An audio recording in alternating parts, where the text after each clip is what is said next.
Politicians need to start working with a vision, beautiful out there in Africa. Everybody knows that. The world cannot exist without Africa. You can't take it away. That's the reality. We are the Africa. You can never take it away. That's not true. You can never take it away. That's not true. You can never take it away. That's not true. You can never take it away. That's not.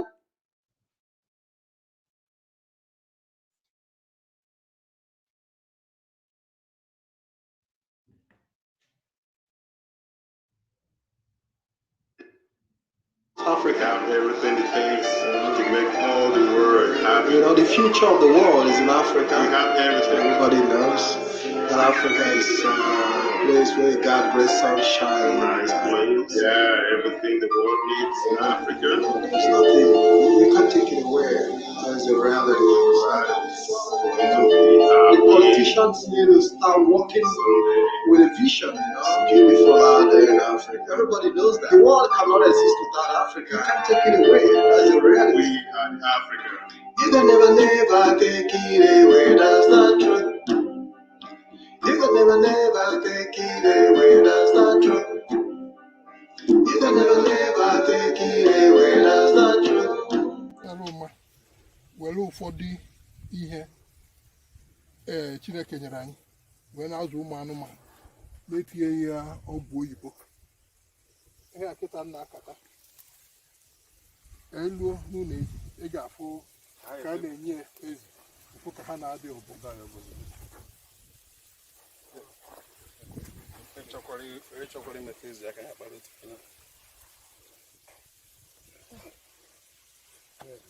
mmadụ na-erikwa ya mana ọ bụ nke kọlọ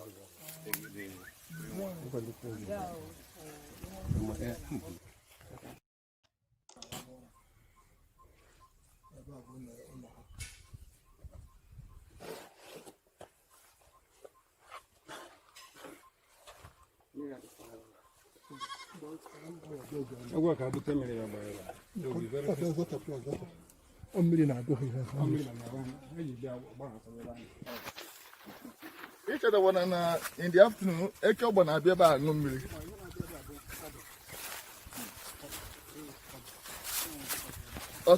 especially ụdị eke anụnwa na-ata asụsụ ụmụ nwaanyị.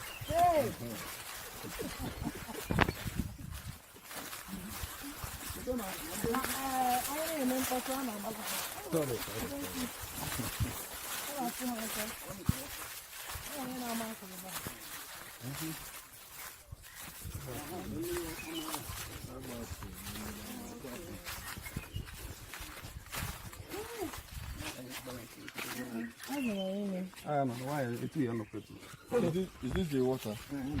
And you drink it as it is? It's not good though. No, I don't think this is good. Still. Teach me English. Teach me English. You learn English? English. Huh? Man, one car, because actually no.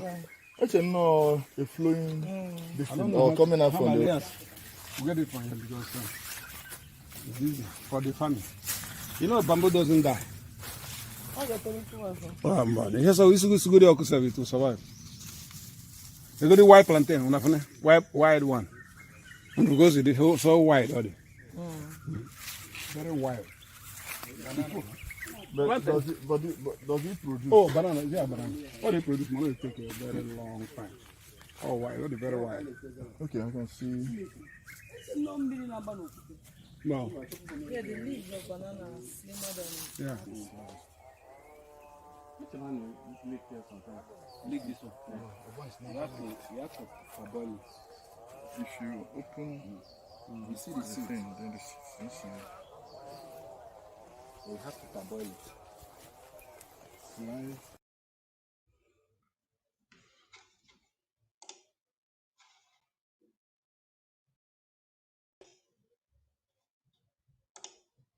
Hello, good evening, everybody. Good evening, BIAFRANs. Good evening, everyone.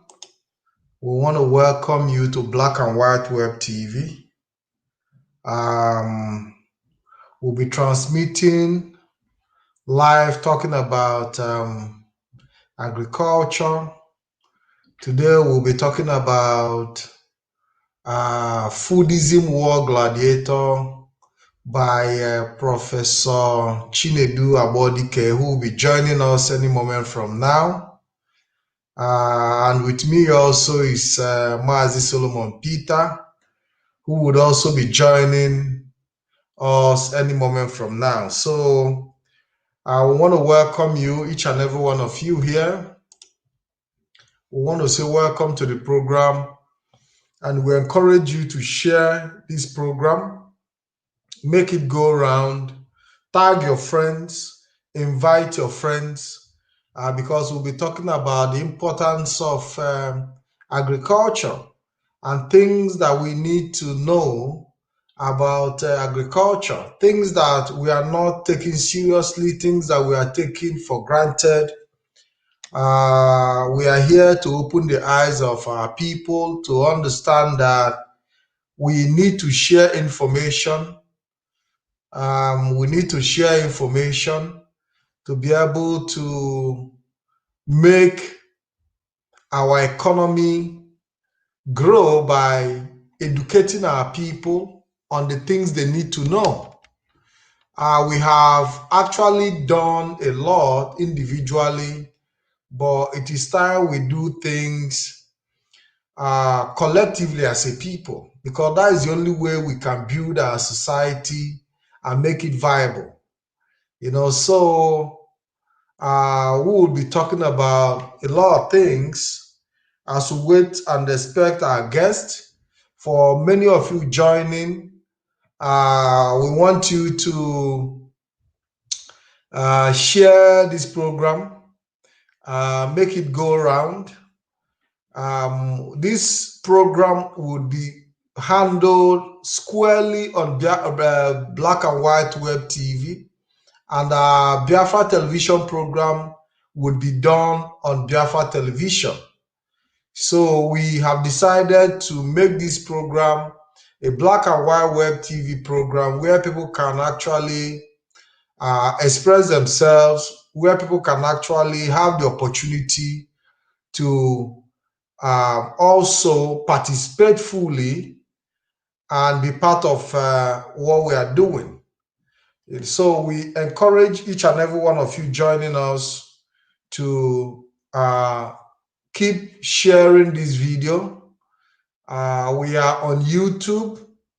We are on Pat DK channel, and we are on Facebook Live of Black and White Web TV as well. So we have decided to start running this program, and I hope our viewers will understand with us and participate fully.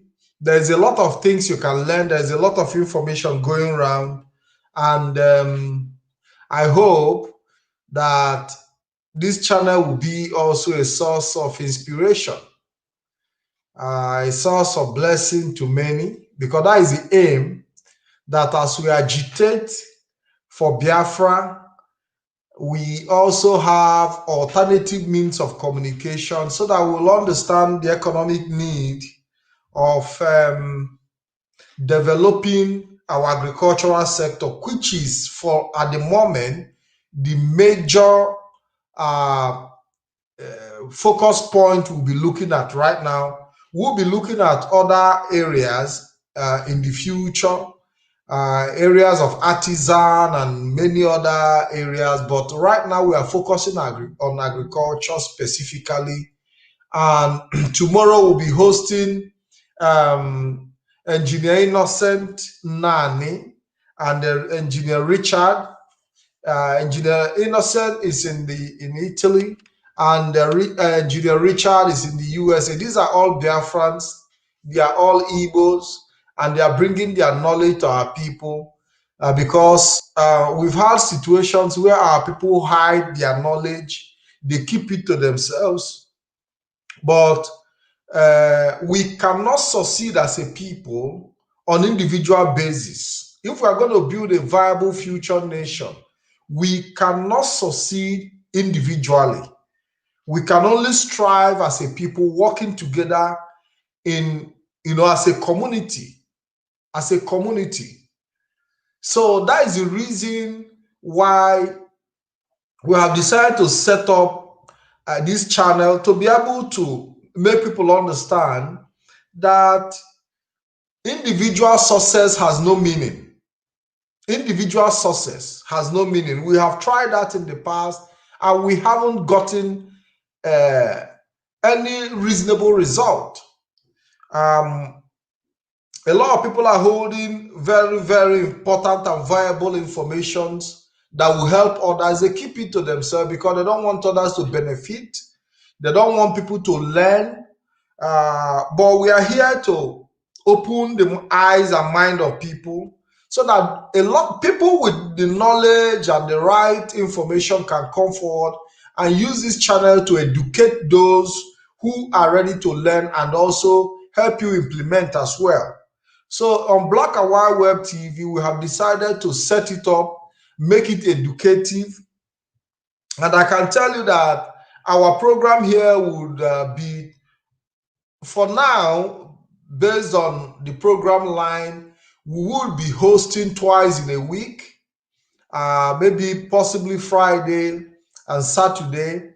And if we have an additional guest, we can make it on Sunday, while we run other affairs on Biafra television. So these are going to be two separate alternative means of communication. We have decided to do our agitation purely on Biafra television and bring in our educative economic program on Black and White Web TV. On Black and White Web TV, there is a lot to learn. We are bringing people with experience, people with high knowledge, especially in the areas of agriculture.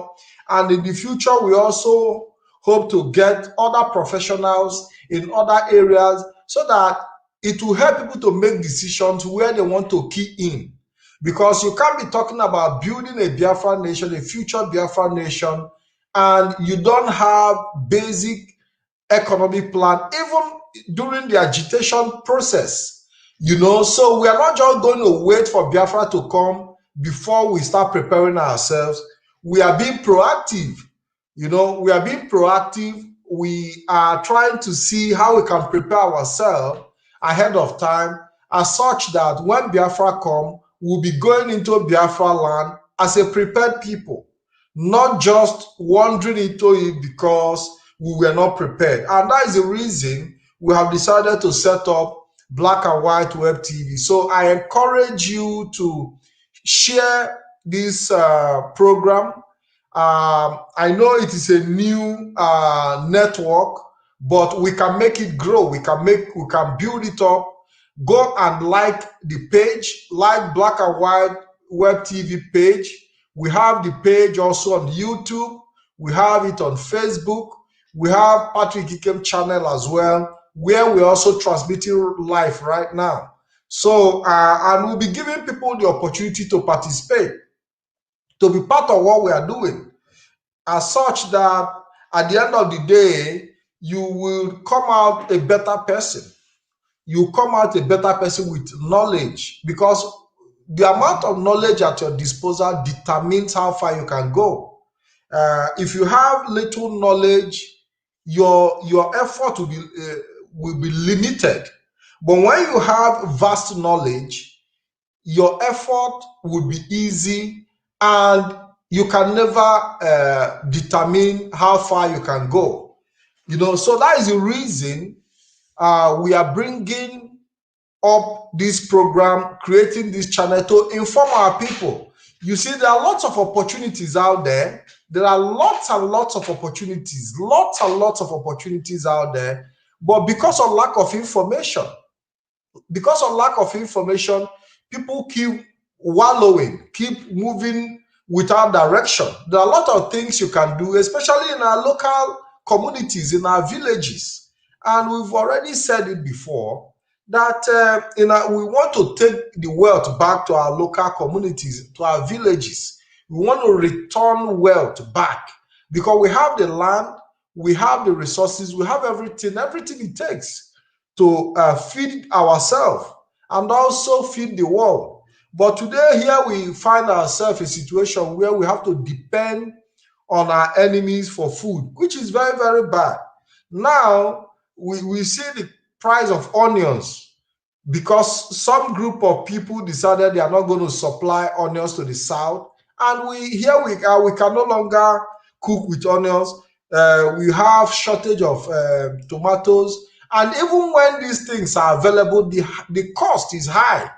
So we are here to see how we can encourage ourselves, go into high production, bring down the cost, because the only thing that can give society a guarantee is low cost of food. If not for anything, that no matter what happens, you can always have food at a very cheap price. And everybody must be involved to make this happen. It's not going to be just we dependent on the Arewa to produce our food for us. We have to bring down the cost of food, because the way you feed determines how healthy you are going to look. So we have to work as a people to see how we can cut down the price of food as such that food will no longer be a problem. Even if you cannot afford clothes or shoes or whatever other accessories, but food, we must cut down the cost of food and make food available for our people. And we have the land to make that happen. And that is why we are setting up Black and White Web TV, to be able to educate our people about the opportunities that are available. We have enormous opportunities, and we have to take advantage of every of this opportunity. I want to say thank you very much. Welcome to the program. My name is Ike Patrick Dike. And I also want to say happy Xmas to some of you who are in the celebration mood. For me, until Biafra come, there is no celebration. So the only Christmas I can celebrate is in Biafra land, and that is the reality.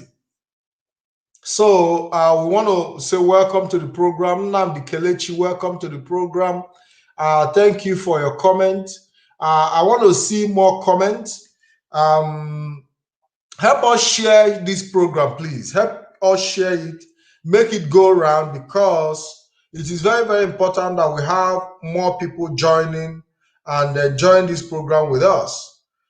So while I wait for Mazi Solomon Peter and Professor Chinedu Abadike, I want to take you on some of the things we've talked about in the past, a kind of review. We had a review with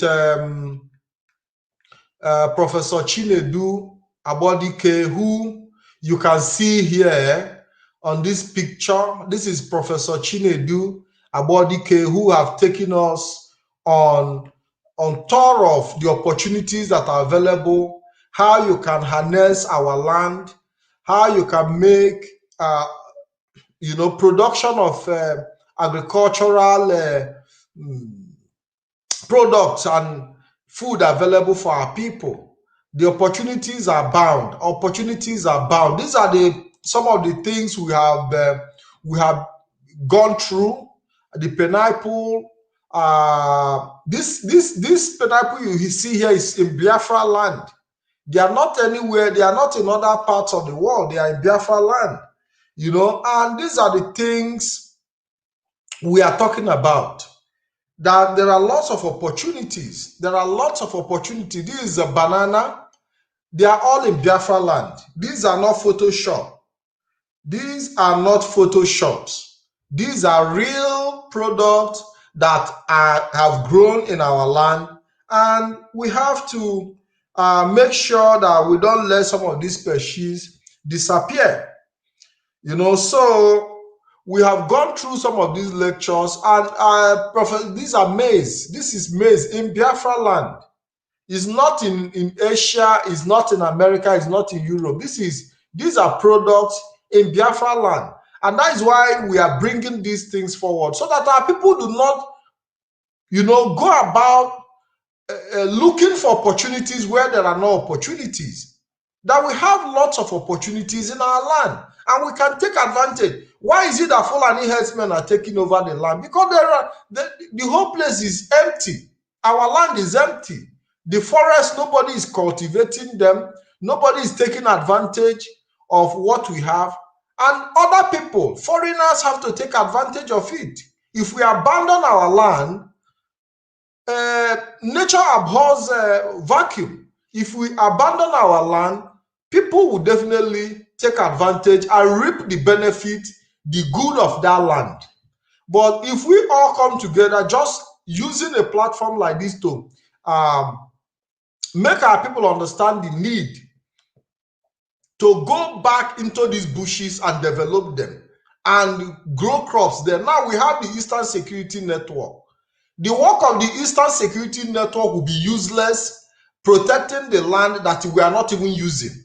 Of what use will there be Eastern Security Network laboring day and night, working their ass off, and we cannot take advantage of the land that they are protecting for us? So these are the things we are talking about.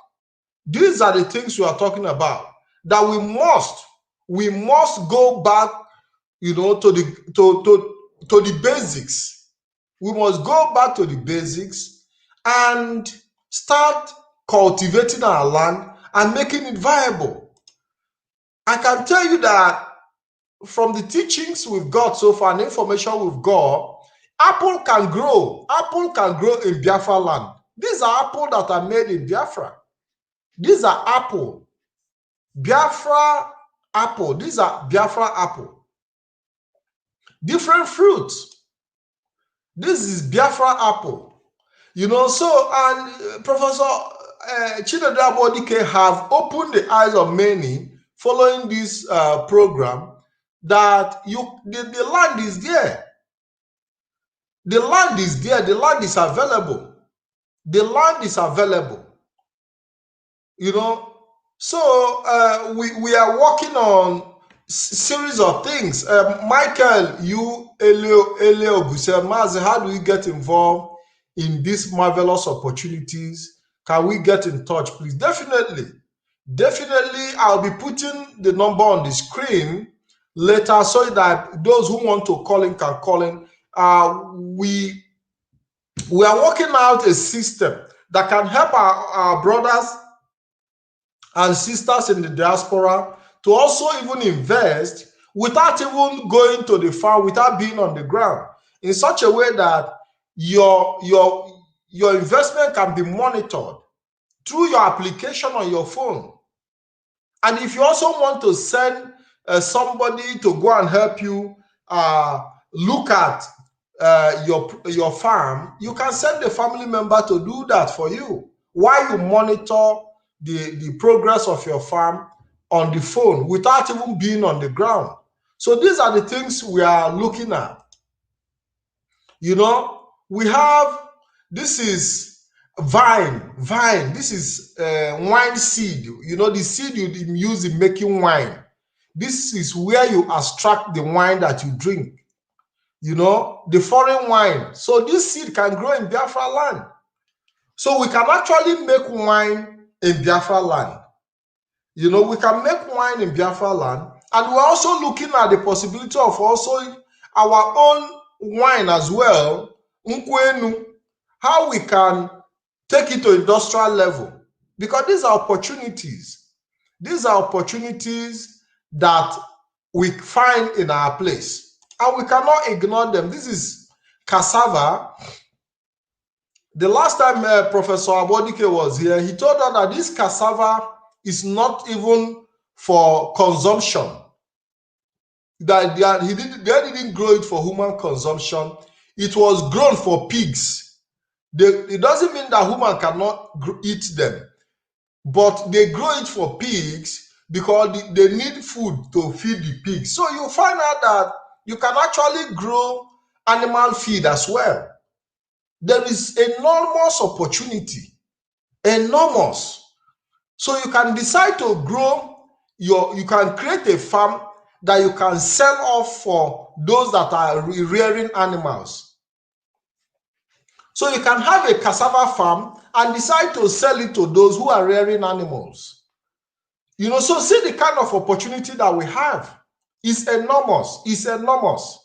And we cannot continue to wallow while we have things that can keep us, while we have wealth on our hand. You know, so these are the things we have. While we are talking about crops now, we are talking about crops. This banana you see here is made in Biafra. Biafra plantain, not banana, this is plantain made in Biafra. Biafra made plantain. Professor Abodike told us how you can actually rake in millions in few months planting a plantain. Planting plantain that you can also have the possibility to own a land and divide the dividends with the community who have leased this land for you. So you don't even have to pay anything. Anything you get from that land, you give some percentage back to the community that leased the land for you. So you can actually start without having to go and pay for land. The free land are available.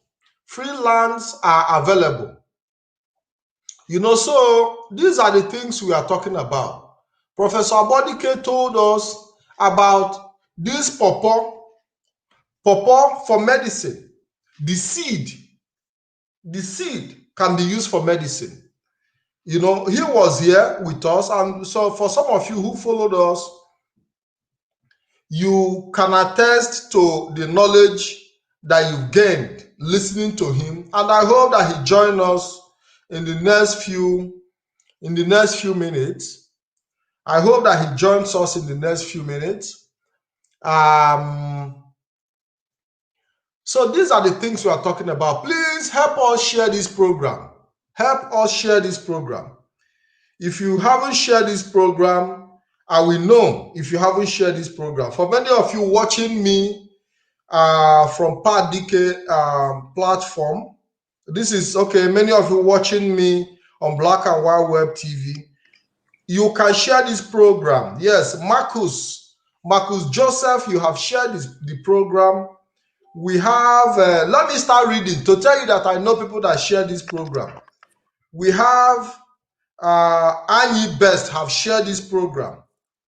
Eze Frank, you need to share this program. Mazichi, thank you. You say you are making point, bro. Thank for the education. But Mazi Chimdi, Honoromele, you have to share this program. Share this program. As much I appreciate your compliment, I want you to share this program because you haven't shared this program. Starboy Festa, I know you must have shared, but share it again. Share it in all the platforms so that our people can join. So that our people can join us.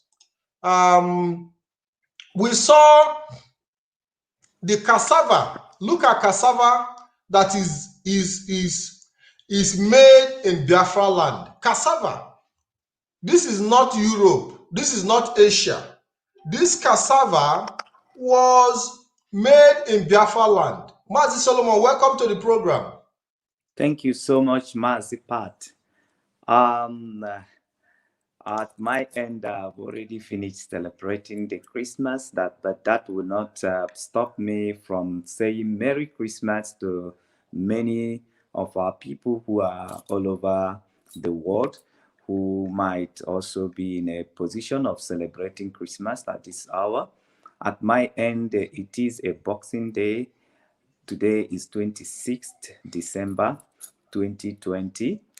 And also is a Saturday morning at my very end. I bring greeting to all of you. Good morning, viewers. You are welcome into this very program.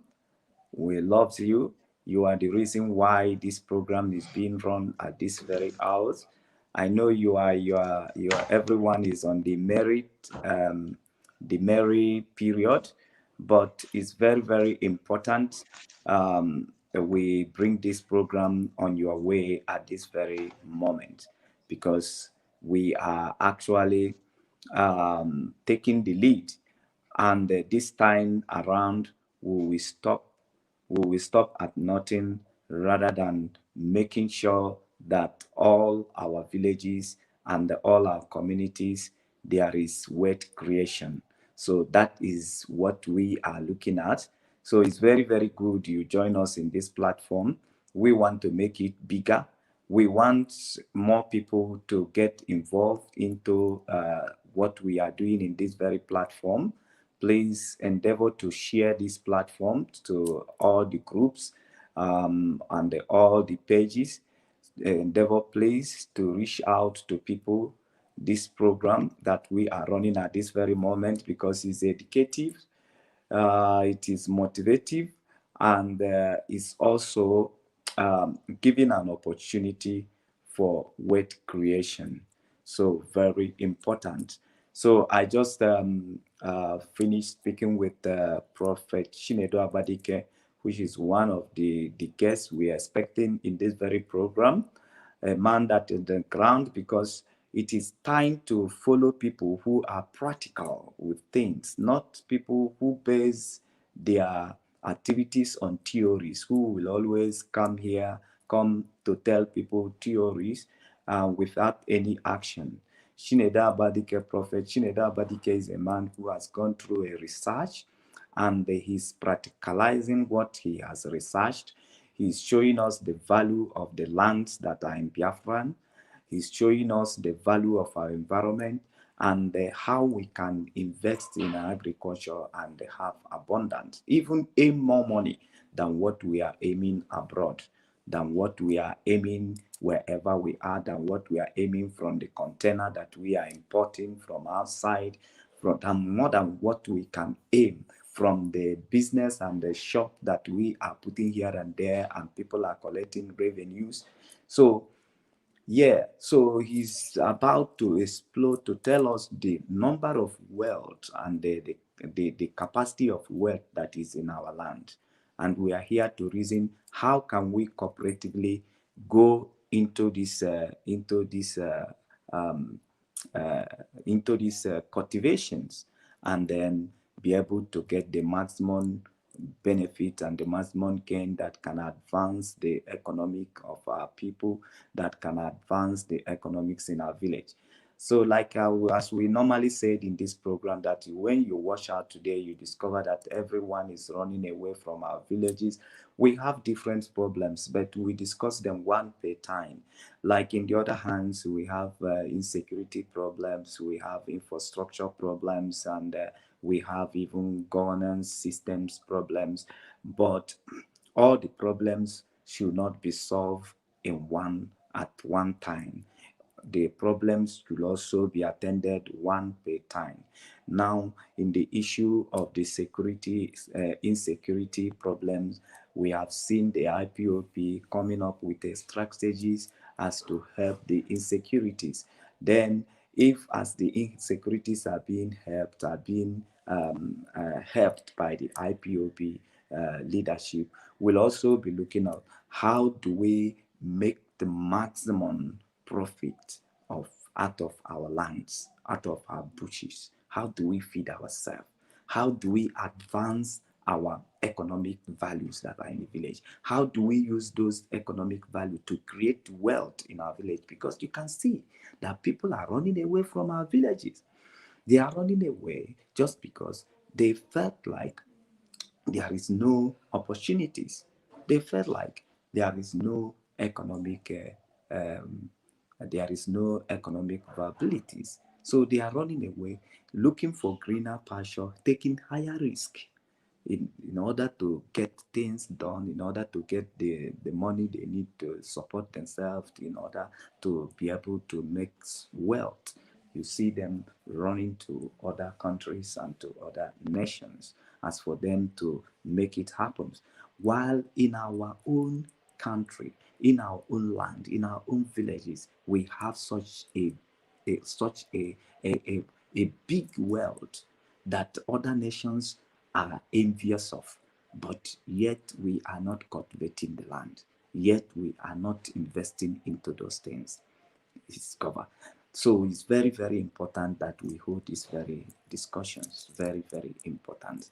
Now we need to explain to people, how do we go into these things? How do we how do we invest in agriculture in our villages? Because we have a fertile land, we have a beautiful land, we have a beautiful weather. We, like so many people, when you go to the north, you know how far you have to go, how deep you have to go on the ground for you to see water. But we are very close to water, even on the ground. We have a very beautiful rainy season. We have a very beautiful dry season. Every of our weather is very perfect. The only thing that is not in the place is our ability to cultivate the land. So many of us, as Mazipata says here, we are putting individual effort, but we need more of cooperative effort. We need to cooperate with each other. Very important. Because when we begin to cooperate with each other, then we begin to create opportunities. We begin to create opportunities. There are so many opportunities surrendered agriculture, cultivating the land. So many opportunities. There you have the opportunity of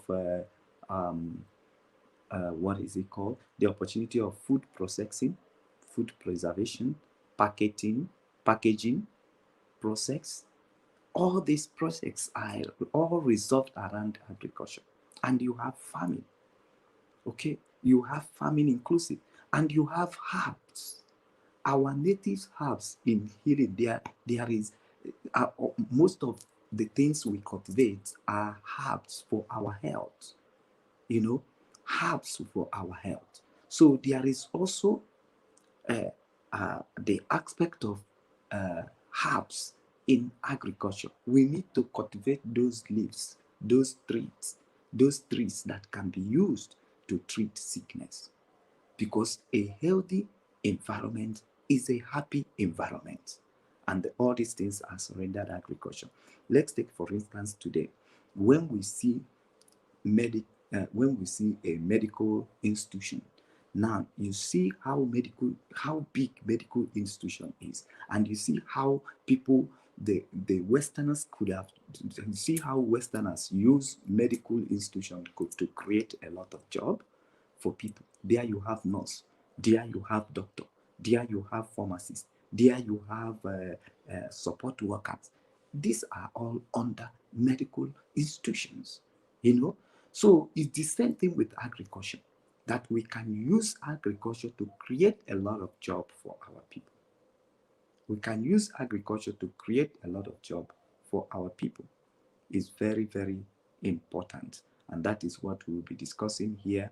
We have a lot of experiments that has been done, and we have a lot of things that has been organized on how we can cooperatively go into farming. Thank you so much for joining us in this program. Do us good, please, to share this program. You are welcome into this program. This is the time to create wealth in our villages. Thank you, Maspat. Thank you very much, Mazi Solomon. Thank you. We'll be expecting that Professor Chinedu Abodike will join us any moment from now.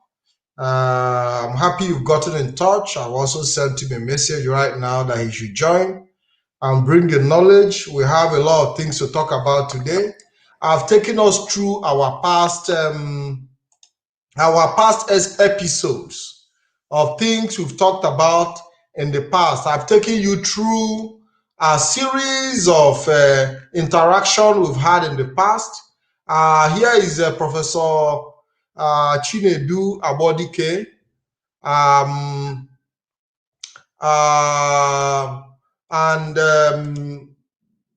I believe that many of you who have followed us from the beginning are acquainted with him.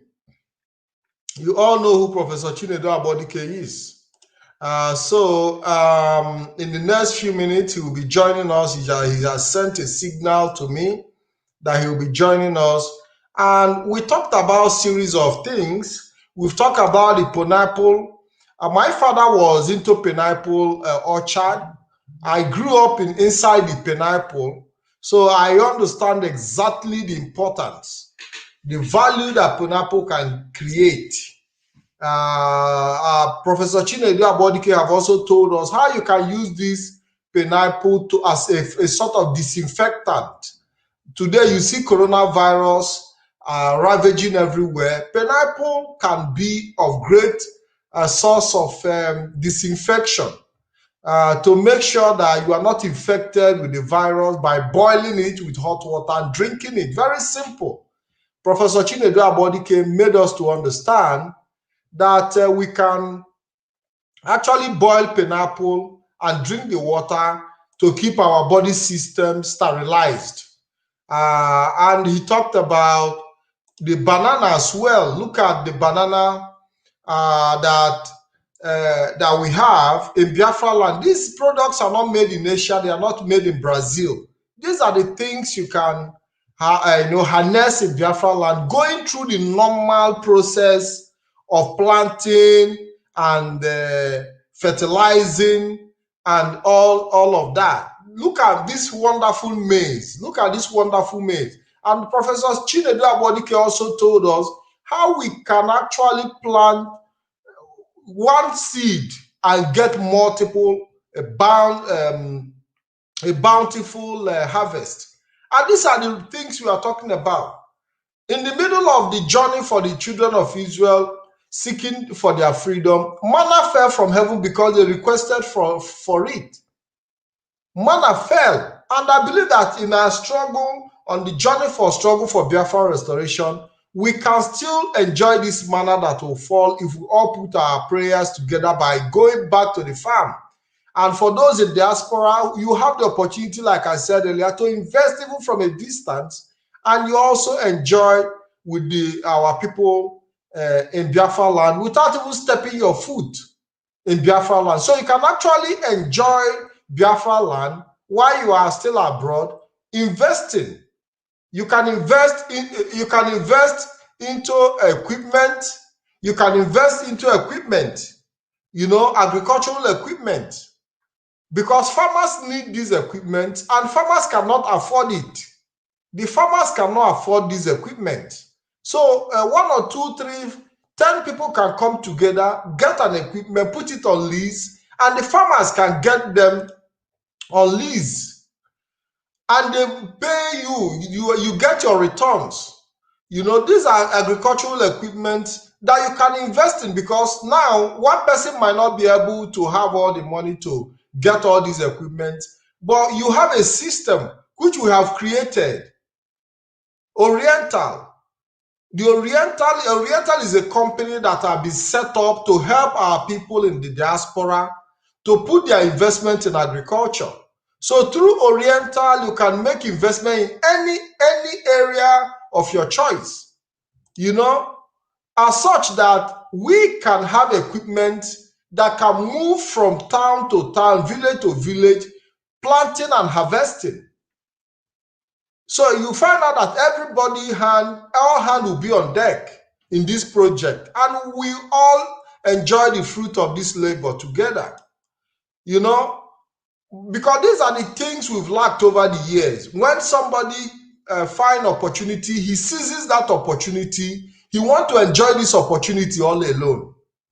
Then you see individual growth, individual progress. And this individual growth and progress have not taken us anywhere. And this is the reason we've decided that we have to build an opportunity for everybody so that we can all be wealthy. We can all be wealthy. Where we have equality in a society, because what you have, I have it. What Okafor have, Okonkwo have it. So nobody is going to envy anybody at the end of the day.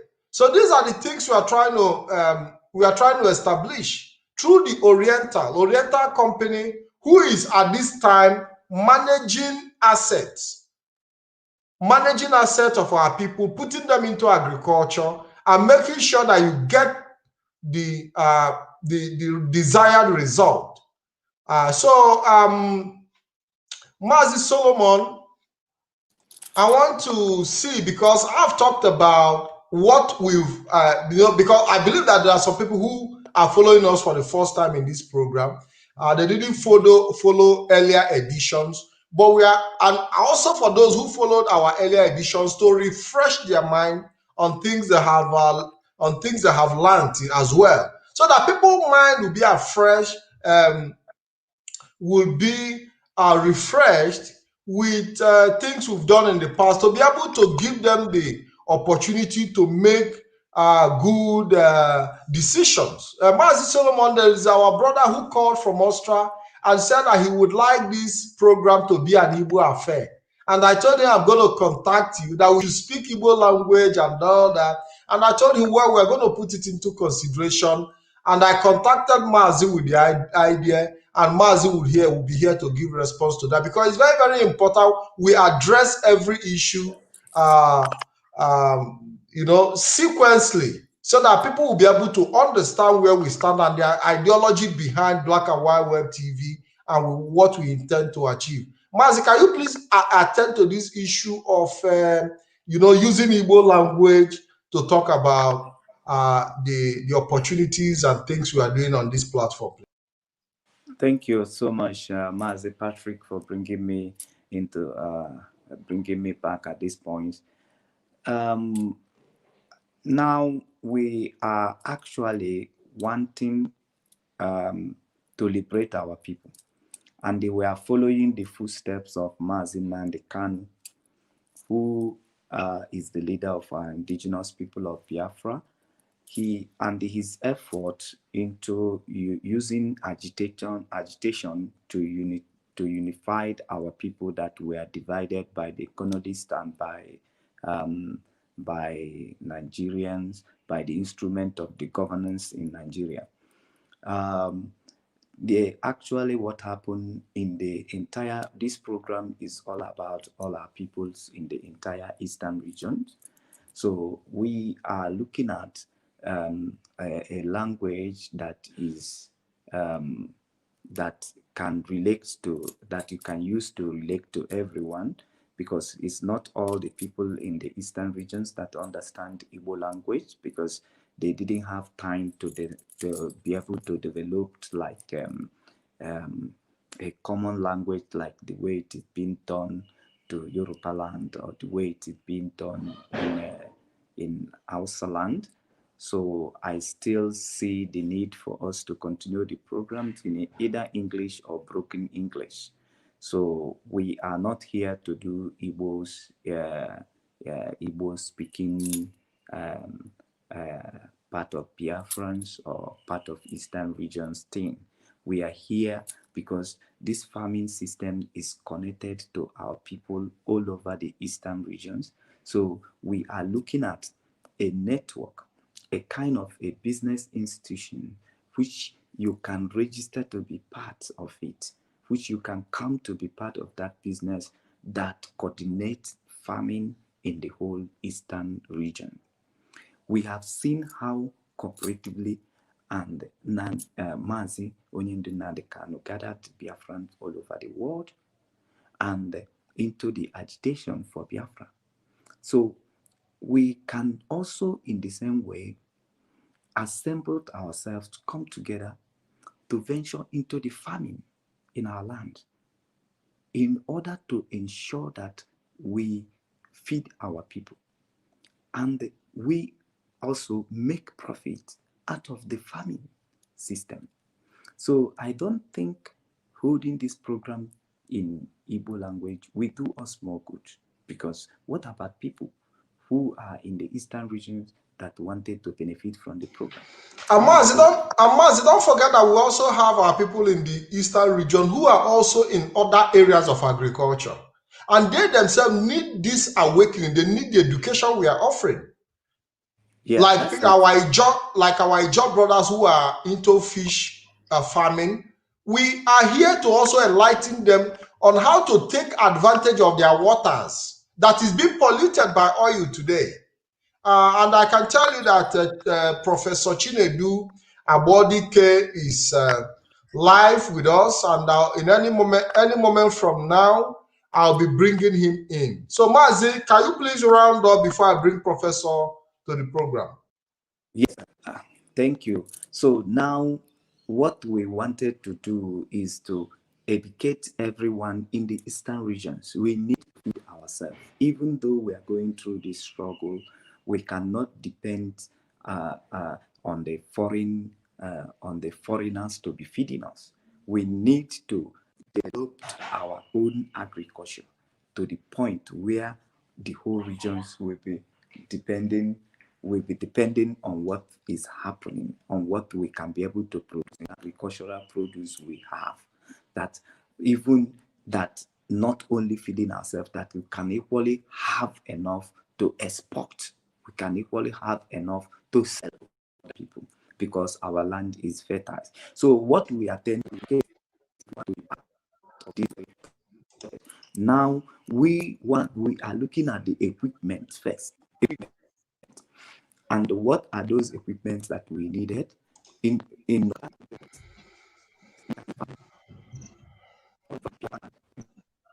equipments like in the land, we need equipment like tractor. So it's a very serious business. Most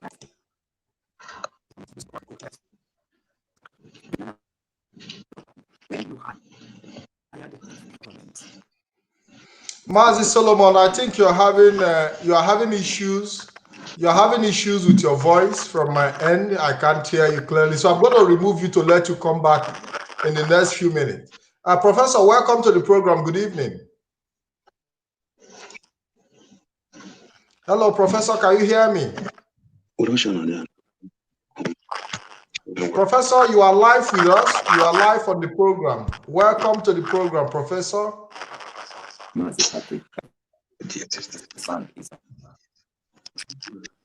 Mazi Solomon, can you hear me?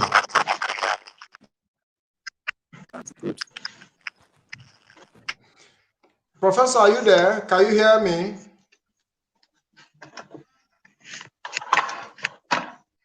Well, while we wait for Professor to fix himself up, I want you to help us share this program. Help us share this program. Asadima, you're welcome to the program. Obi Bondis, Chid, Tex Felix, Angus Ude, yeah, San Oye, Valentine Wabiriaga. You are all welcome. John Dove is a John, Glory Emmanuel, Mazi Chimdi, Noromele, you are welcome to the program. Michael Eleogo, welcome. Frankie Njoke is a Marcus Joseph, is a E Frank, you're welcome to the program. Tochi Odihanwa Bude, Sherry Fine, you're welcome to the program. While we wait for Professor Chinedu Abodike and Mazi Solomon to return to the program, we are having some, I don't know what the problem is, but if you have, for any reason, any issues with our transmission, please indicate. Eze John, welcome to the program. If you that in the audience that are following this forum, if you have any technical issues as regard to voice and audio, please indicate so that we'll be able to sort it out amicably. Thank you very much. I'll be waiting for Professor to join us. And I hope that any moment from now he will reconnect back.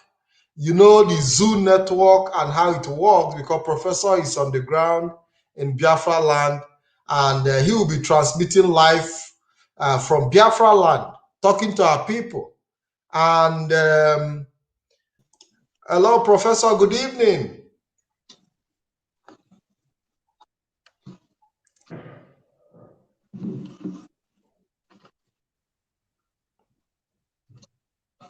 Hello, Professor, good evening.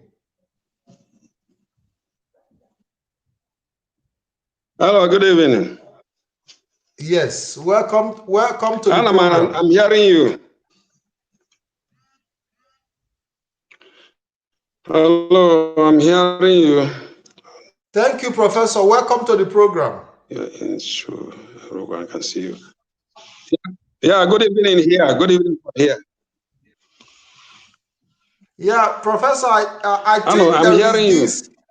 Okay, I think there is this intermittent connection where you take some seconds to be able to hear my voice.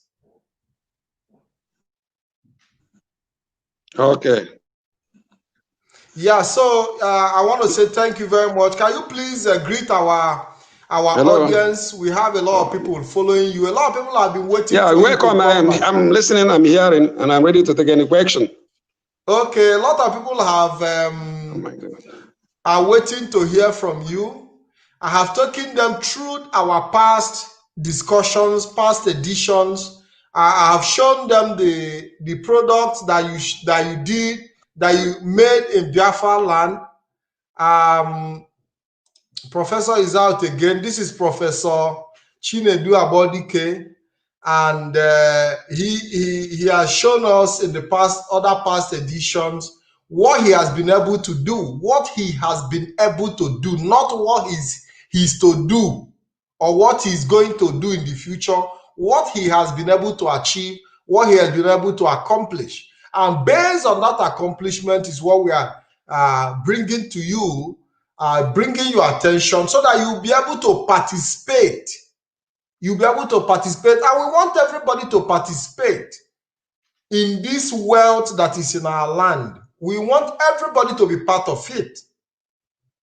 And that is that is the reason you have to make sure you share this program. Don't be selfish about sharing this program, because the more you share this program, the more you reach out to more people, the more we educate people and create wealth among ourselves. The more we educate more people, the more we create wealth among ourselves. So it is very, very important that that we share our ideas together, that we share everything we have together to build a society that is well-meaning for everybody. Like I told you, we have tried individual wealth. And it's not working. Individual wealth cannot work for us. It has never worked. And this is the reason we have decided that we have to give people the right information they need, give people the right education they need to be able to key into this wealth building. And Professor Chinedu Abodike is here to make that happen. He's not asking you for payment. He's not asking you. You know what it means to gain knowledge. Knowledge is a very big resource that doesn't come for free. But Professor Chinedu Abodike have decided he's going to give us knowledge for free. The last time he came here, he said, this is what I'm going to give to this generation. That he's not going to take a dime from anybody. And we must all take advantage of it, because a day will come when we'll look back and say, oh, if we had known. Let's not a day come we say if we had known. Now that Professor Chinedu Abodike is here to give us knowledge of the things that he knows, these are the things that he took years to study, research, so much investment, but he's giving it out for free. So we should not take it for granted, we should not take it for granted. So these are the things we are talking about. And for you to be part of it, you must also share this program. Share this program so that your brothers and sisters and relatives, everybody, Biafrans around the world, should be able to participate from this wonderful program of economic empowerment through agriculture. And the topic is Foodism War Gladiator. Professor Chinedu Abodike have created the title of this program based on the experience he has gained dealing on hunger, based on the experience he has gained looking at people who cannot feed 3 square meals a day, based on the experience he had gained looking at Fulani herdsmen killing our people because they are bringing meat, they are supplying us with protein. Then it becomes a war. Foodism War Gladiator, it becomes a war that because somebody is supplying you food, you put your life on the line in that process. And these are food we can actually comfortably grow in our land. And this is why Professor Chinedu Abodike is here, to make sure that the trend of these Fulani herdsmen do not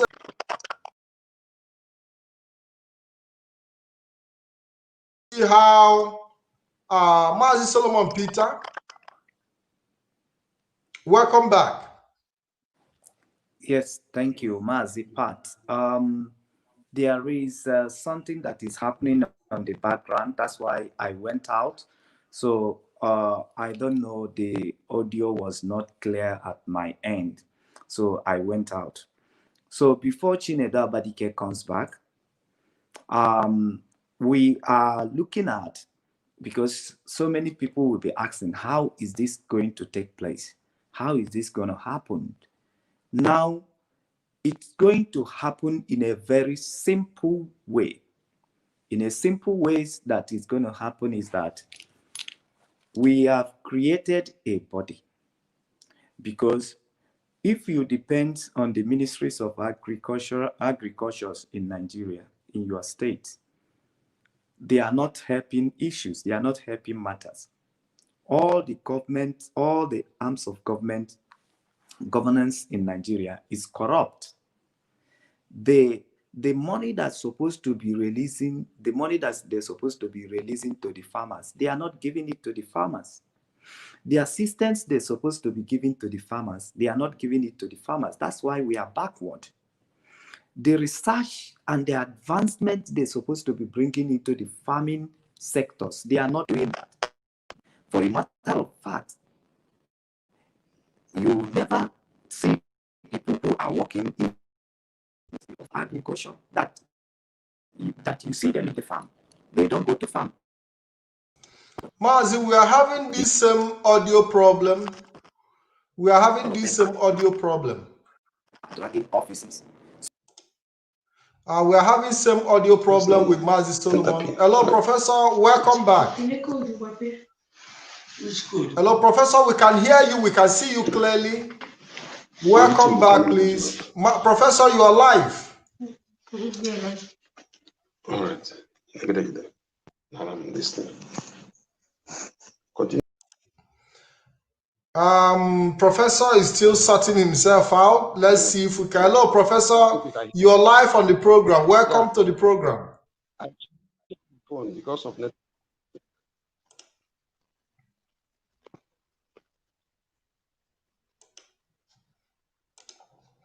Professor, welcome to the program.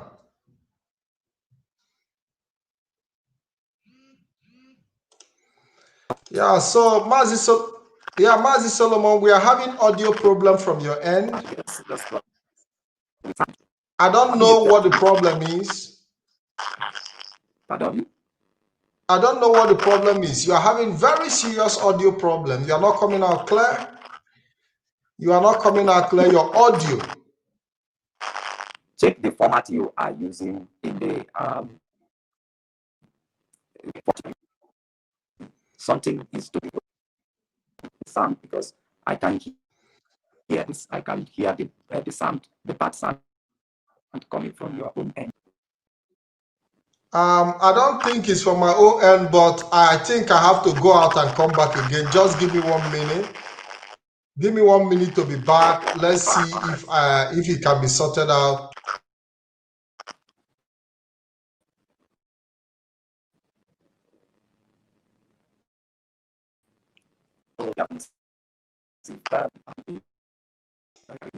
Hello, Mazi Solomon. Mazi Solomon, I think it's from your end. I want our audience to please tell us what I want to hear from our audience. Hello, Professor, good evening. Yeah, I'm on. Thank you very much. Welcome to the program. Thank you.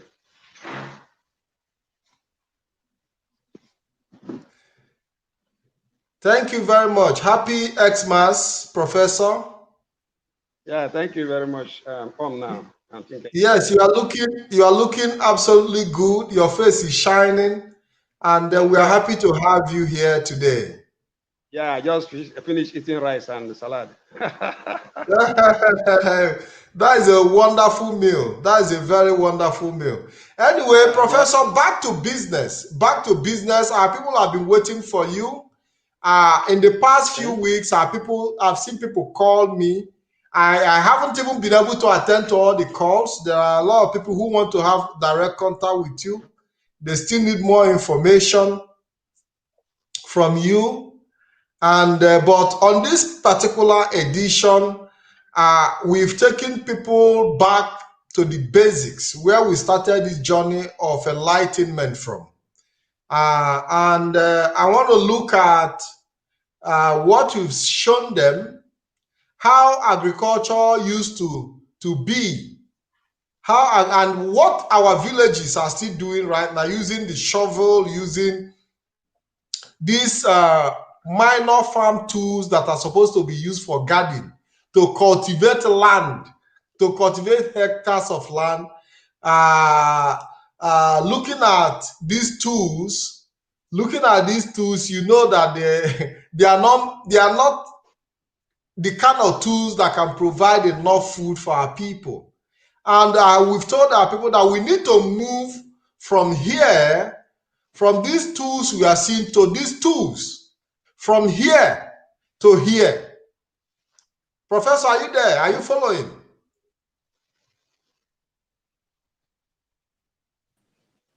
Are you following? Yeah, Mazi Solomon, welcome back. Yes, I'm back. You are Prof audible. here? You are audible now, very, very clear. So I think it's from your end. Okay. Yes, so I was talking to Professor, and I was telling Professor about our people farming with these tools. Mazi Solomon on the screen. Farming with these tools, these are the tools we even use in 21st century. And we're talking about moving from these tools, to equipment, to industrial production, to equipment that can give our people the assurance of high productivity. And that was about what you were talking about, getting the equipment ready for the job. Mazi, go ahead. So yes, I said this program today is all about how do we get the equipment to support our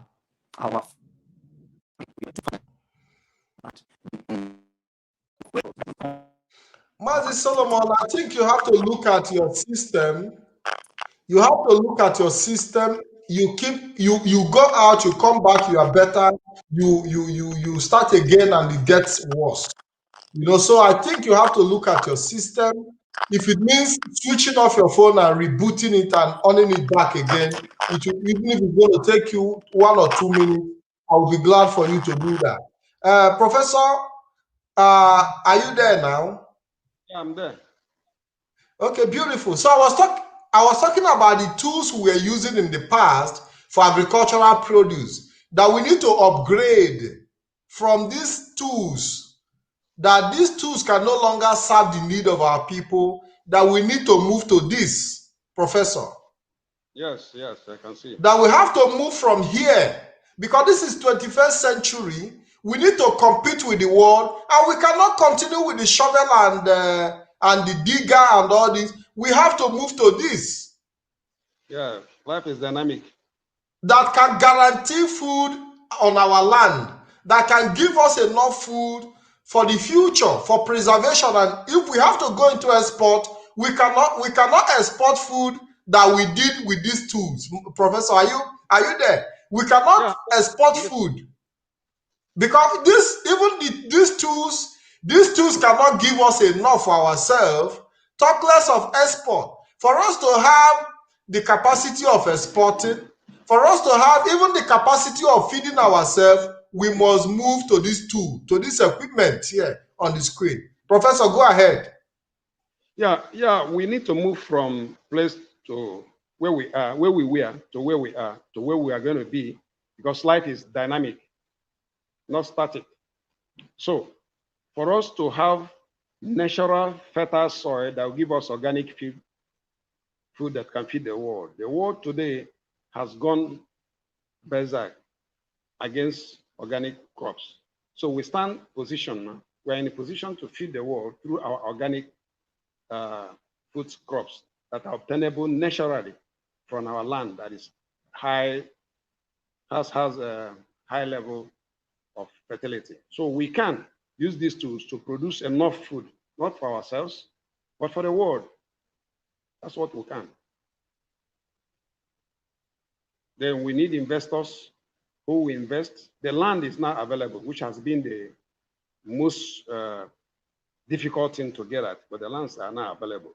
So we can now use these tools to produce enough crop, packaging, marketing, processing, and then selling, not only for ourselves, but to exports.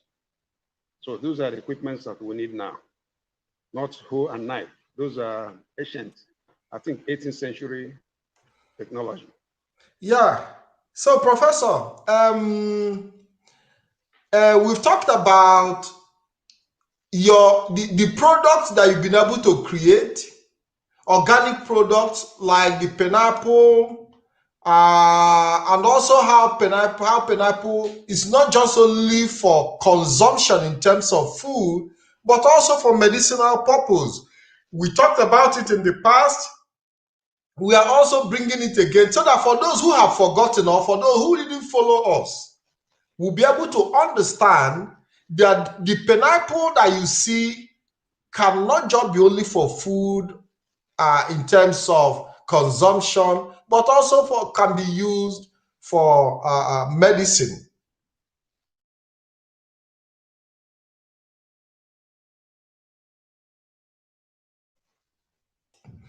Professor, can you hear me?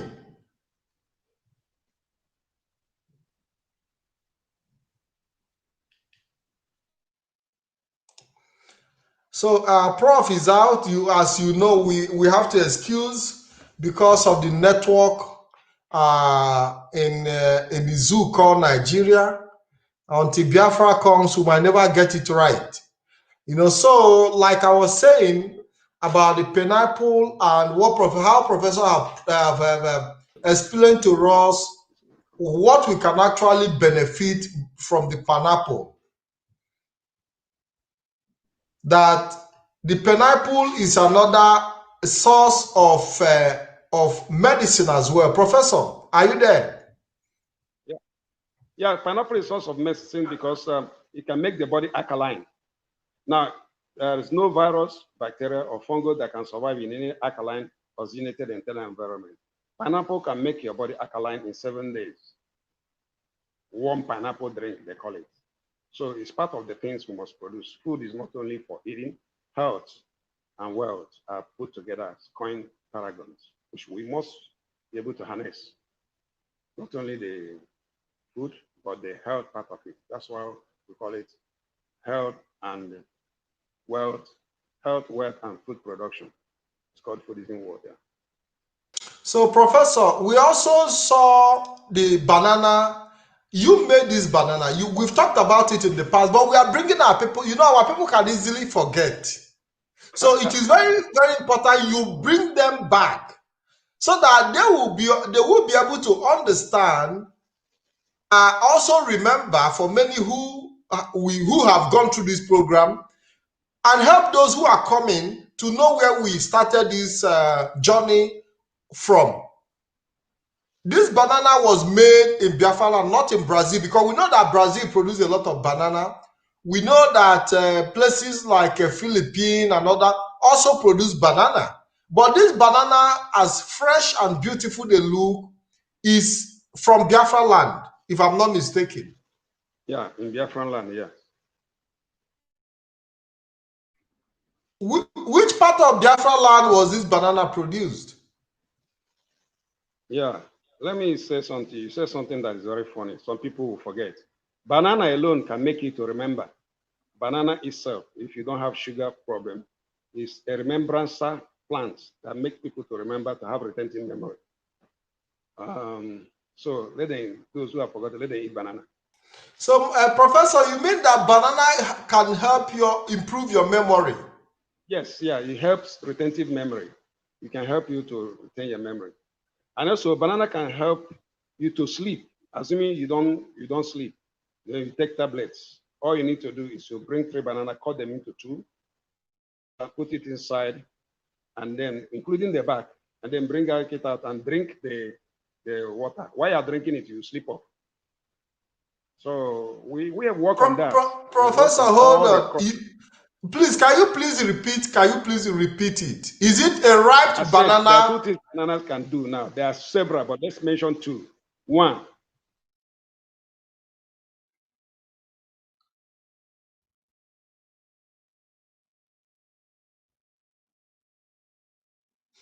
Yeah, Professor is out. I hope that he comes back.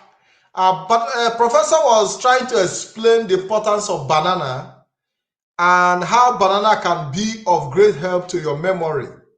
That it can help you remember things, it can help you retain your memory, and it can also help in relaxation. Yeah, Professor. To sleep. Yeah. So how are you talking about green banana, ripe one or unripe?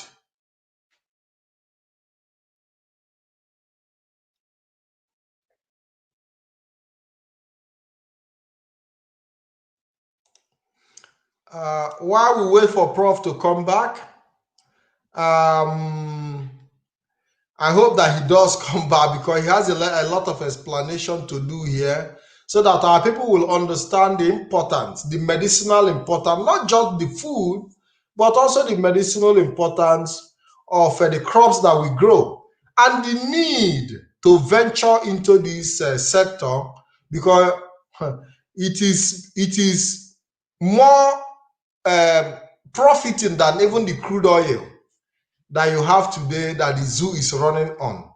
And we have to, because in this generation, we can't afford to miss the opportunity that the social media have given us. We cannot miss the opportunity that science and technology have given us in agricultural production. We can't afford to miss them. We have to take advantage of every opportunity so that in the future we wouldn't look back and regret the actions or things we didn't do or things we failed to do. While we wait for Professor to be back, hello, Professor, you're welcome back. It's network. I know it's network problem, so we are trying to make it work. Professor, you were talking about the banana. Are you talking about already a well-ripe banana or unripe banana? Well-ripe banana. You can eat it for 3 months if there is no sugar problem, which we can treat. You can eat it for 4 months and you have retentive memory. Your memory you will not forget, especially those going for exams. Then another way is to make you to sleep. Instead of drinking sleeping tablet, cut 3 bananas, cook hot water when it's boiling, put it inside, boil for 10 minutes, bring out the water and drink. While you are drinking the water, you sleep off. Professor, that is magic. That is magic. It's organic banana, not ordinary. Organic one, not the one you grow with fertilizers. Please. So we are talking about banana made in Biafra land. That's what we're doing here. Beautiful. Professor, you've given us another lecture again that we'll have to keep. And I want to tell people, if there is anything you forget, you can always go back to the video because I know that until you start eating banana regularly, you might need to start going back to refresh your memory on the lectures. You see, Professor, you see the reason why it's important to bring back old issues because the way you treat them will be different from the way you've treated them before. Because we've talked about banana, you've told us the medicinal aspect of pineapple, but you never told us the medicinal aspect of banana. No, it's banana. I just told you. I can tell you of pineapple. I just told you about banana. Yes, that's what I'm saying. You've told us about the last time that you were here. You told us about pineapple. Okay. And today you are telling us about banana. If we didn't deal with the issue of banana, maybe we wouldn't have gotten into. So it's very, very important we go back a bit into our past analysis because new things can still come forward. Professor, we have this apple, this beautiful apple that is made in Biafra land. Yeah. Yes. And you, the apples were grown in Biafran land. As I told you, what we did we have this local apple that is pinkish, very small. What we did was to get that local apple, get English stem, and grafted them into the local apple that are used to the weather. Now, when the thing grew up, it produced, you can look at it in the picture, it produced partly, not roundish one. Then, yeah, from then we got it adapted to the weather and got the seed and then planted the seed. Now the thing has adapted to the weather. We can now proudly grow English apple, no longer English apple, Biafran apple in thousands. An average apple will produce for 100 years. From 6 to 8 months, it will start producing twice per year for 100 years. Our weather is good for them, no fertilizer, nothing. Those things are growing on barren ground. Any ground, any part of the Biafran land can grow apple. Any part can grow apple. So apple is one of the great businesses we will do in Fusion, those who are interested. But as I said, an apple can grow up to an Iroko tree size. Very, very big tree, can grow up to the point that it can have up to 2,000 apple seeds in one tree. That is incredible, Professor. That is quite incredible, because in the past we have been told that Biafra land do not have the tropical, that we don't have the advantage in terms of weather and location to grow this apple fruit. No. And we have depended on apple coming from other regions, like from Plateau State in the Middle Belt, and also coming from abroad. So now that we can grow apple, and our people love apple so much.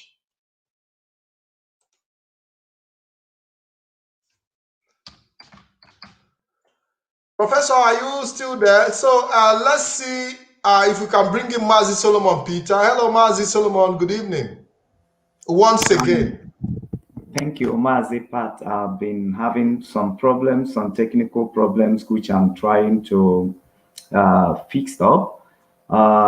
Thinking, I don't know if I'm coming more clearer now. You are coming out clear. Okay, thank you so much. Professor Chinedu Abadike, you are welcome into the program. Thank you so much for coming. On that short notice and arrangement, you are here already.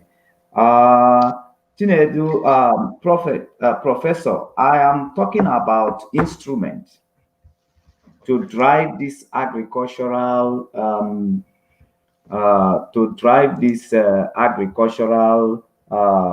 value in our place. So we are talking about equipments. What are the equipments do you think that is important for us to go into now as to regard to agriculture? It depends on the product you are using, or whether animal husbandry or plants. But if it is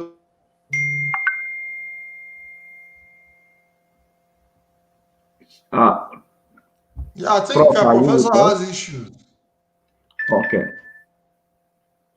Okay. Like based on the questions that I asked Prof, I was saying something about that questions before Trop come in. So I was saying that one of the equipment that we needed now to cultivate the land to get agricultural produce like rice, like gari, cassava planting, like maize, like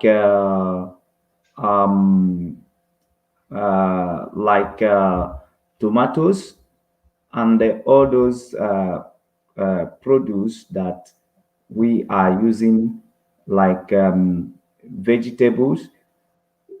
Now, the very equipments we need is something you are viewing in that very in the page right now. Tractor. This is just a tractor.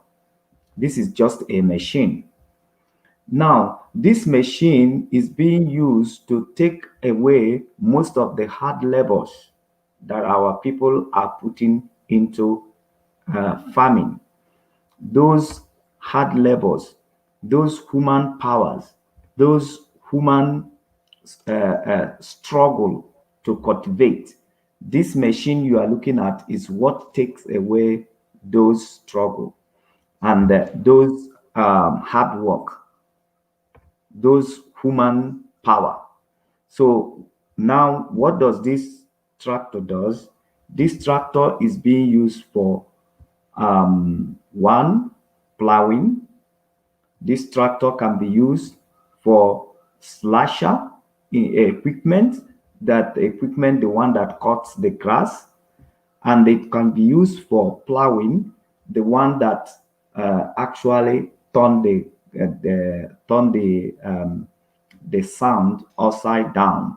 You know, the So one that Maz is a multi-purpose equipment. that is where I'm going. So it has different equipment that takes away. It has ridges. The one, you know, our people use hoe um, to gather ridges. So this tractor is also doing the ridges, and this tractor is doing hollowing.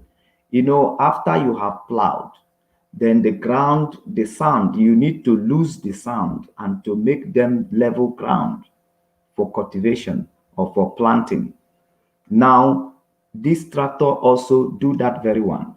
This tractor abstracts every manual handling job in the farm, and it makes farming easier for the farmers. It makes farming easier for the farmers. The fact is that with tractor, a plot of land that will take human power, maybe about 100 human to cultivate for a day, a tractor can use 1 hour to cultivate that the same portion of land that 100 human will be engaged to cultivate for the whole day. Under 1 hour, tractor will finish it. You see, now it makes farming very fast, and it have different equipment that also make farming lucrative and make farming easy. So, Prof, we are talking about tractors, and we are telling our people the help that tractors renders Yeah, to basically, the I use farmers. tractors, but sometimes when I'm planting, especially rice, I use human beings, the youths. For now, we don't have tractors that I can plant our rice. So we use tractor to do the ground, prepare the ground, and then we use human being to do the planting. So the sowing of the seeds. Then harvesting, we use tractors. Sometimes if we find out the tractors are more expensive, we use human being to harvest.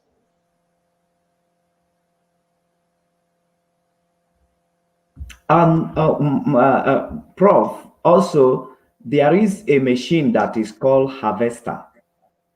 Actually, harvesting does not necessarily needed human being, Yeah, we except sometimes use human in being in some except areas.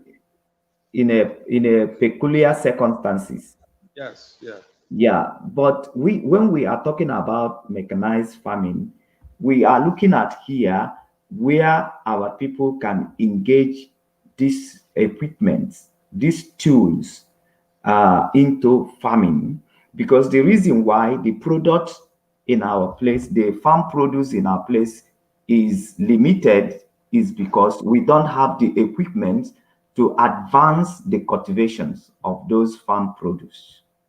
So we use human power to do those activities, whereby we put too much energies as human power, but we get little in return.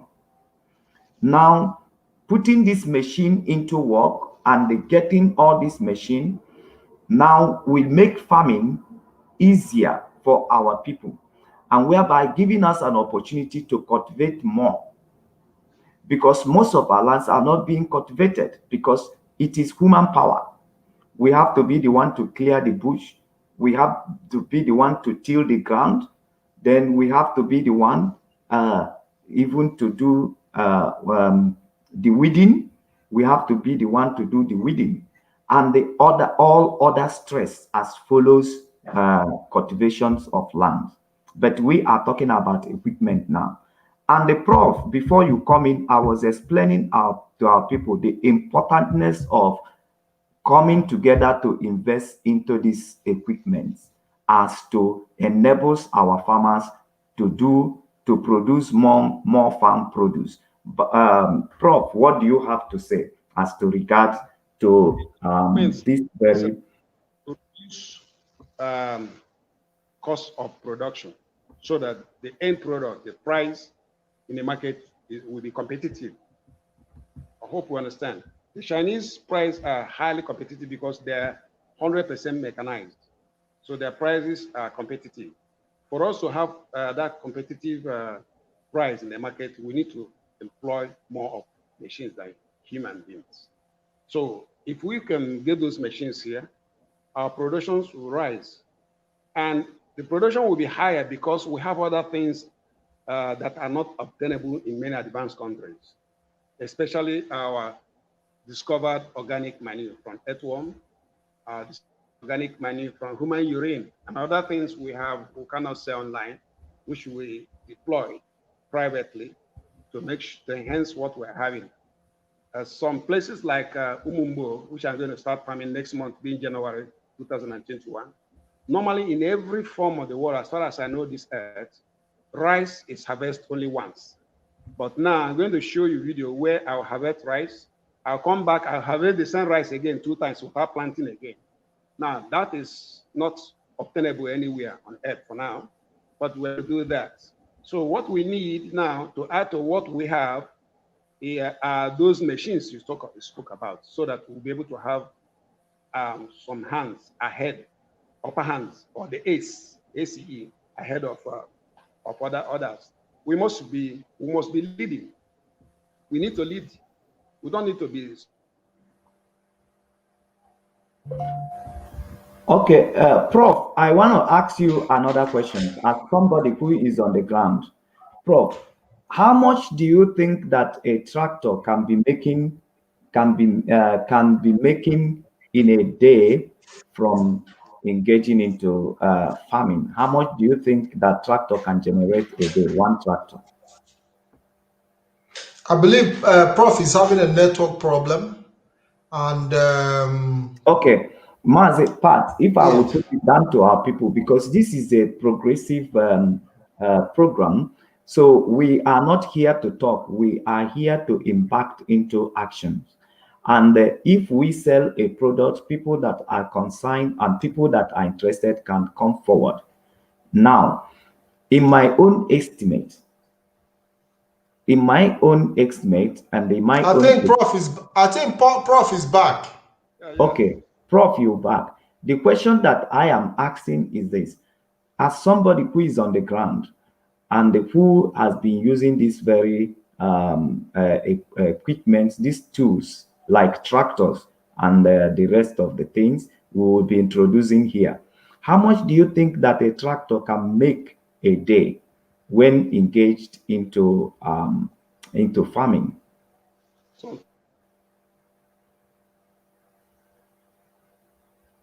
It's still the same problem of network. I think Prof is having the same problem of this is the Nigerian network. Yes. Yeah, so you were saying something earlier, Mazi Solomon. Were you asking me a question? No, I was trying to explain at my own estimate, as having been involved in this whole farming system thing. A tractor stands a chance of making nothing less than 100,000 a day. A tractor, just one tractor, 100,000 naira a day. 100,000 naira a day. Now, so based on demand, no, the demand is there. The demand is there. with the demand we have on the ground, okay, yes, if I will follow you, based on the demand, on the little demand we have now in agriculture, a tractor stand the chance of making 100,000 naira or 100,000 naira or above every day when engaged into cultivating every day. Now, most of people, they goes to the to government to hire some tractors that has problem. Do you know what these people does? Because all that is in Nigeria is not about helping to grow economy. It's all about people embezzling money. Now, when they go to this department that are handling the tractors, they will hire the tractors from them, and they will now go to the farm to charge our farmers. So when they hire the tractors, not in the normal circumstances, how this ministry were created, that is that a farmer will come and pay little money and hire the tractor to work his or her farm. But because Nigerian doesn't run the way they are being structured, so some individuals, they will go to these people and they will hire the tractor from the government to be using it to be charging the farmers to do their farms. So whereby they will charging them very high. So, Mazi, They you will mean be that charging. there is this middleman? So people go to the government, charge it at a very low price, and hand it over to the farmers at a very high price, which is a middle. They do the middleman kind of transaction. Yeah, making the cost of production very high, and the making using tractor, farmers using tractor to cultivate their land on accessible or unaffordable to the farmers, and there is no system that can actually assist a farmer to cultivate their land and make them to pay during the harvest. There is no system like that.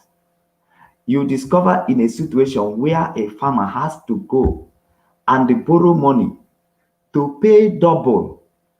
Now, when you borrow 10,000, at the end of the year, you will pay 100% of that money. Now, making the life of our farmers, making our farmers living a very frustrating life. And most of our people, and who's supposed to be in the farm, are losing interest, because you can discover that at the end of the day, what you put in to cultivate, you will not make it at the end. That so many people are just living hand to mouth. So therefore, making farming work as in not being lucrative, because everybody expect. That's why you see a lot of them, they wanted to go and they prefer importing containers, making huge amount of money to a lot of northerners who are in the wharf, making a huge of money for even for people. You see, all these customs, they took the money. They are not even the revenue they are generating. They are not even giving it to the government. So our people are making them rich and wealthy, while our lands are not being cultivated. The same thing that they are importing are things that could have been cultivated in our land and give job to our people. Because as I said, there is so many sectors as to regard to agriculture. Now, yeah, so Professor is back. Yes, Professor is back. Before he goes out again as a result of bad network problem, Mazi Solomon, go straight to the point and ask him the question you want to ask him. Okay, Prof, as a experienced person who are on the floor using all these tractors, using the higher tractor from government to cultivate, how much do you think that tractor can make a day? If our people come together and invest on tractors to enable our people to cultivate our land and have enough agricultural produce, How much do you think a tractor can be making in a day when engaged into farming? Between 40,000 and 60,000 naira daily. But yeah, okay. Between This 40 is and 60,000. Yeah, okay. 40 to 60,000 naira daily. Okay, thank you, Prof. Thank you, Prof. You know, this tractor, as an operator that I am, the making of tractor is depends on the speed of the tractor. Yeah. There is Yes. four-wheel drive tractors. There is four-wheel drive tractors, which I know that is rampant here and is very cheap to is affordable. That these four-wheel tractors who use 6 nozzle, because when you talk of tractors, there is tractors that use 3 nozzles, and there is tractors that use 4 nozzles, and there is tractors that use 6 nozzles. Four-wheel drive tractors. Four-wheel drive tractors can be making, on my own estimates for having been involved, because if I can use four-wheel drive Bring tractors. the other phone now. This one is about to go off. Oh my God. I'm very Go sorry. ahead, Mazi Solomon. Go ahead and give your explanation while we wait for Professor to be back. Thank you. So now you can see the challenges. No light. How can people make progress in this kind of situation? That's why we are running the program we are going to run tomorrow about how to generate light, about how to help ourselves with these light issues. Now, yeah, tomorrow we'll be talking about electricity generation, where we will have Engineer Richard and Engineer Innocent Nani coming on board by 8 p.m. Tomorrow. And we hope that you'll be sharing the news to your friends.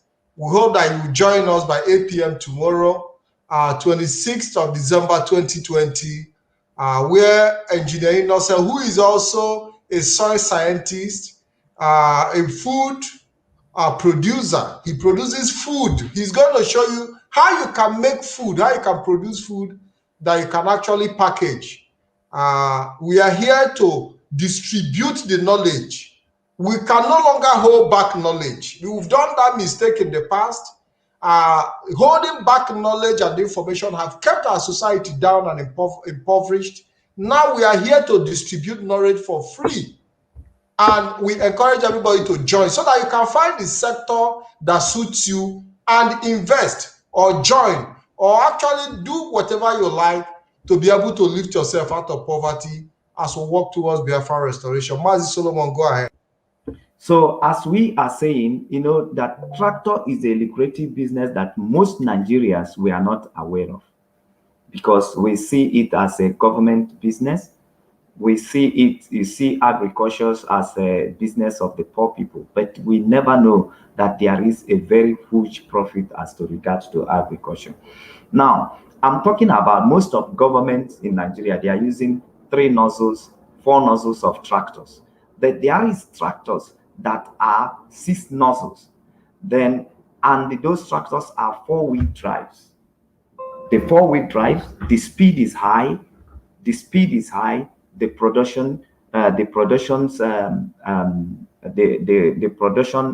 outcome of production, the production capacity is very high also. Yes. So with those tractors in 1999, in using those tractors that I'm explaining here, I can be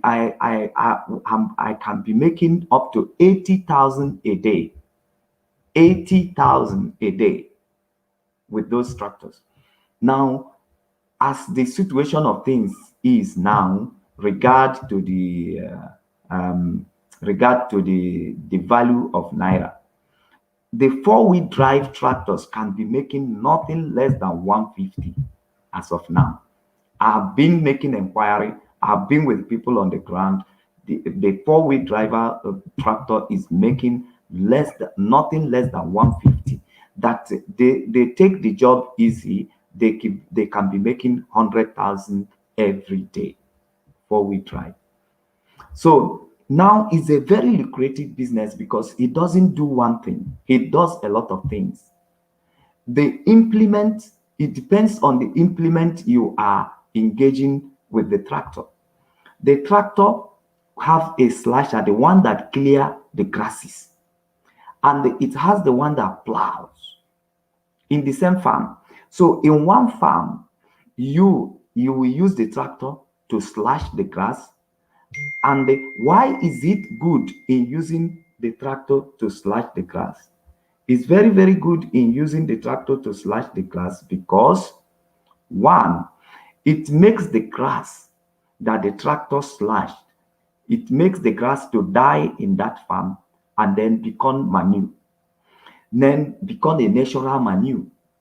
Now, after a while, maybe you put fire or maybe the grasses die, then the tractor still come back there to plow the farm. So after making money for the plowing in one farm, the tractor will still come there to hallow the farm, level all those sand that was being plowed. So after hallowing it, then we have, if it is a farm where you need to plant yam, if it is where you need to plant cassava, then the very tractor itself is coming back to do what we call ridges, to make ridges.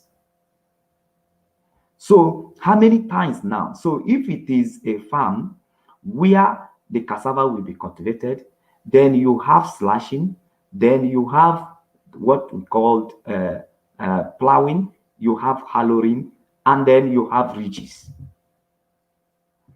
Also, there is planters, depends. There is a mechanism ways of planting cassava, mechanism ways of planting rice, mechanism way of planting maize. So it means that equipment can actually even do the job of planting of all these crops on the ground. All the crops has mechanism ways of planting them. And also there is the machine that also called harvester. There is different types of harvester for different types of crops. So all this equipment is what our farmers want for now. So if you are interested in this business, contact us. That is why we are here. If you are interested to know how the business of tractor run, contact us. You can be 10 of you. 10 of you can come together and own one tractor. And you will leave it under parental origin to manage and declare your profit. 50 of you can come together. Professor, are you having difficulties? It's like Professor is having difficulties. He's shouting because I think his battery continues to go down, and you see where we find ourselves. Mazi, you see where we find ourselves in the zoo called Nigeria. Let's proceed as Prof. We continue to solve the problems. These are Nigerians. These are Nigerian for you. There is nothing like here that I am. I'm not struggling for light. I'm not, if my phone is down at any time, my mind doesn't go up, maybe there will be no light. So everything is orderly. So, but we are trying to see how we can solve this problem locally to make sure that they did not use this very mechanism to create more poverty to our villages, whereby making our states, our villages and local government ungovernable, making our place ungovernable, because the moment the rate of unemployment keep increasing, then the crime, the rate of crime become high also, and the people will be living frustrating life, and you will see high number of people taking higher risk of crossing Material High Sea, dying in the Material High Sea, crossing the desert just to go and find green pastures.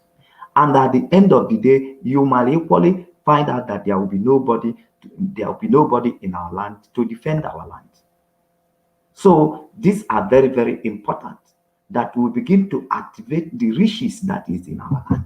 That people will see reason to be in our village. That people will see reason to be in our town and to be in our community. Tractor is a lucrative business because he helps the farm, he helps to enhance the farm produce. It helps to multiply. He helps to increase farm produce, whereby we will have surplus, whereby we will be able to feed ourselves. The starting point is providing the equipment, and the tractor is one of them. It's not a time for you to say, to how to contribute. It is time for you to look at this very struggle and see the business avenue of this very struggle as to get ourselves going. That Mazi, we are talking about investment now, infrastructure, because the tractor itself is an infrastructure. Exactly. Infrastructure. Exactly. Because what we are looking at, now is that how many of us now are leaving our land just because there was no lucrative business around, just because there's nothing to do, there's no greener pastures. How many of us, and so many of us who came from the eastern regions, are going to other regions, investing heavily, where people can be able locally to provide this kind of infrastructures for their people, while our lands are uncultivated, while there's no one to cultivate our land. And if we keep going like this very way, in time to come, that will be a disaster. It's going to be a disaster because you will find no person in our land. People who we were, because the moment we begin to invest into agriculture and this money begin to enter into everybody's hands, business will begin to boom in our area, in our villages, in our town. People will get more opportunity of being involved. But whereby everywhere is dry, there is no, okay, people only go to farm only once in a year. During the harvest, people will do turnover, and that will end. Dry season, everywhere will be dry. So, but we have the possibility of continue farming year by year, making harvests in every month, in every season. So, and there will be more opportunity because this is the basis. This is the basis. Looking for greener pastures elsewhere will publish our place, we publish our environment more and more. We create more joblessness for our people. So these are the situations we want to arrest.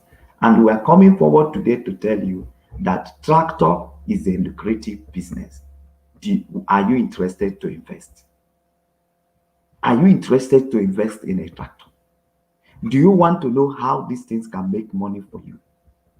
10 people with just the money that, with a kind of money that won't even be a problem for you, you can come together and you will have time to invest something that will be bringing up to 100,000 to you every day, except if there is breakdown. 100,000 every day. In a month, you will be getting nothing less than 3 million. Nothing less than 3 million. So, but Maz, it's very, very important. Listen, it's very, very, very important that you make it very clear that if 10 people, for example, decide to contribute to buy a tractor, definitely, if the tractor is making 100,000 every day, then the 10 people have to share the profit of that 100,000 on a daily basis. And we also have to look at the season, the dry season, the rainy season. Season also have effect during this planting and harvesting and all that. We have to also look at that so that at the end of the day, somebody will not come into an investment without getting a clear picture. The prof is back. Let's see if the network can work. Professor, welcome to the program. Yeah. Sorry for Nigerian network. We're really in trouble here. And it's like you don't even have light. They just took it, so I'm using solar solar power. Solar system. So tomorrow we'll be talking about the light generation, but with Mazi and Engineer Innocent Nani and Engineer Richard from the USA. Professor, we're talking about the farming equipment before you left. Okay. And at this point, we are talking about the season, because we know we have, every season has what it offers. Does this tractor or this equipment work all season? Because I know that our shovel doesn't work all season. Anyway, like Mazi said, that this equipment have multi-purpose use. That means that every season the tractor can be at work based on the season. Yeah, because right now I'm planting for next month at Umumbo. I'm planting for next month at Umumbo. I'll start planting at Umumbo next week. So it means we can. There are some places you cannot plant all the year round, but there are some places you can plant all the year round because of the nature of the soil and the nature of the topography or rainforest. It depends. Umumbo, Anako, Omase areas, the water comes from the ground. They don't depend on the rain that falls from up. Water comes from the ground and pump up. So some such areas which are very large, very, very large, we can get up to 10, 7, 8, 10, 12,000 hectares, which are very large. We can get those places done out of season. So we can plant all season, all the year round. And remember also, we can do irrigation, and we can also get water from the ground through boreholes and other things. Natural water is good during the rainy season, but we can also get water in and out of rainy season. So, Professor, is there a way that, for example, if the farmers cannot afford the cost of these tractors on the immediate, is there a way they can reach an agreement with the owners of the tractors to get through the farm until they harvest and make calculation, and maybe from the harvest they cannot pay whatever bill the tractor must have incurred in the process of working this farm? We have done a lot of studies. We are 6 professors taken from Biafra land that did a lot of survey work. We went around and we were able to solve those problems. And we found out that there is a huge opportunity. There are huge opportunities for everyone who really want to engage in modernized, mechanized agriculture. There are places we can do that. And we have the capacity to. What I'm trying to say is that, for example, if a farmer have huge space of land and he need to hire the tractor for a very long period of time, and he doesn't have that financial capacity to pay them every day. You understand what I'm saying? Yeah, I understand it. You can reach an agreement with the tractor, with the management of the tractor, and say, okay, let us work together. You do this job, then we keep the calculation of the cost of the job. Then when you harvest, from your harvest, you make your sales and pay the job that have been done. Is there anything that is workable in that direction? I'm only asking so that it can be clear to people that are following our viewer. Yeah, we can get that. As I said, many farmers, and there are many places those tractors can go when they finish from one site. Such arrangements can be made, but remember, we don't have enough. We don't have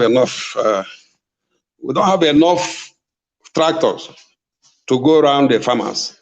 But in that, with that can be arranged too, if you want to specialize in a particular area or a particular state. But we don't have enough tractors because we have more farmers, more large industrial farmers who don't have tractors, who don't have those machines, and they hire them. Government even bring the.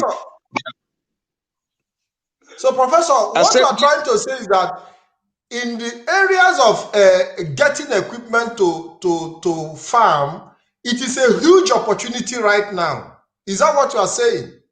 Yeah, it's a huge opportunity.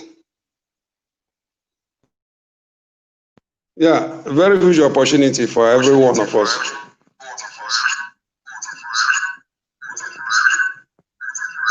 Professor, I can see that you have two phones. You have two connections, Yeah, because so you have to choose one. let me. So that I'll be able to Yeah, bring you because on a more reliable connection. I see you have two connections. yeah, Where yeah. So I was actually using three phones because of the network problem. If I have a switch to this, I switch to that, I switch to that. So that is what is happening. Now I'm in one now. Okay, the one you are Switch that speaking on. from now. Yeah. Okay, now having said that people can actually look at, because now if we are able to get more equipment on the ground, it gives more possibility for farmers to give high level of production, because the land, like you said, are there. The land are there, and the land that is available, manpower is limited in terms of doing this job. So what you are trying to tell us is that people can even right now start putting themselves together to invest into equipment. Yes, the lands are available. What we need now are equipments and which of course we have developed, and ability to be able to process and package. Then preservations. We need to have warehouses where we can preserve, where we can do packaging and finishing. Those are the things that we need now. Not that we don't have them, but we need more of them, more. So in all states. There is need for huge investment in these areas that you are mentioning. Yeah, we need investors there because it's a very huge market, very, very huge market. We have excess of everything during their glut seasons. Mangoes, oranges, banana, now English apples, strawberries. I don't know if you saw strawberries there. You know, strawberries, you think it grows in Europe. I don't know if you saw it there. Strawberry is grown in BIAFRA land. English grape is grown in Biafra. We can use those to produce our own wine, Biafran wine, Biafran drinks, Biafran that, instead of importing. Everything that everything you can get in Europe now is now in Biafran land. So we can invest on those ones, those who want to produce anything from beginning to finishing. Some countries don't have beginning to finishing, but we have the capacity to grow all crops from beginning. Professor, which fruit is this? Oranges. Is this orange? What kind of orange is this, Professor? It's a grape. This is grape. And we have grape, we have cashew. We have cashew. There are different types. You can use the seed. We can use also the fruits itself. What we did, please. They need to know what we did. They need to know what we did. Listen, this is not normal one. What we did is to use the liquid from earthworm, urine from earthworm. It's not normal. What we did is these trees were growing before, so we used the urine on the earthworm, sprayed it on the stem for once every 2 days for complete 2 months. And the next harvest, that's what we had. It's not, we didn't grow these trees. We had them growing before. Now we use the earthworm and spray it every evening, once every 2 days, once every 3, just on the stem, round the stem, round the stem, round the stem. And we did that for 2 months. Then the next season, this is the result we have.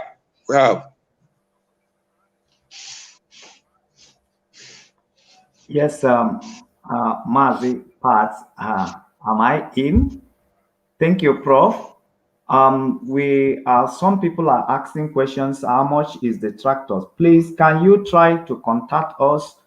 Mazi Pat, you need to put the number to contact us here if you are in for this very business. If you want to invest, so you will contact us, then we will give you details.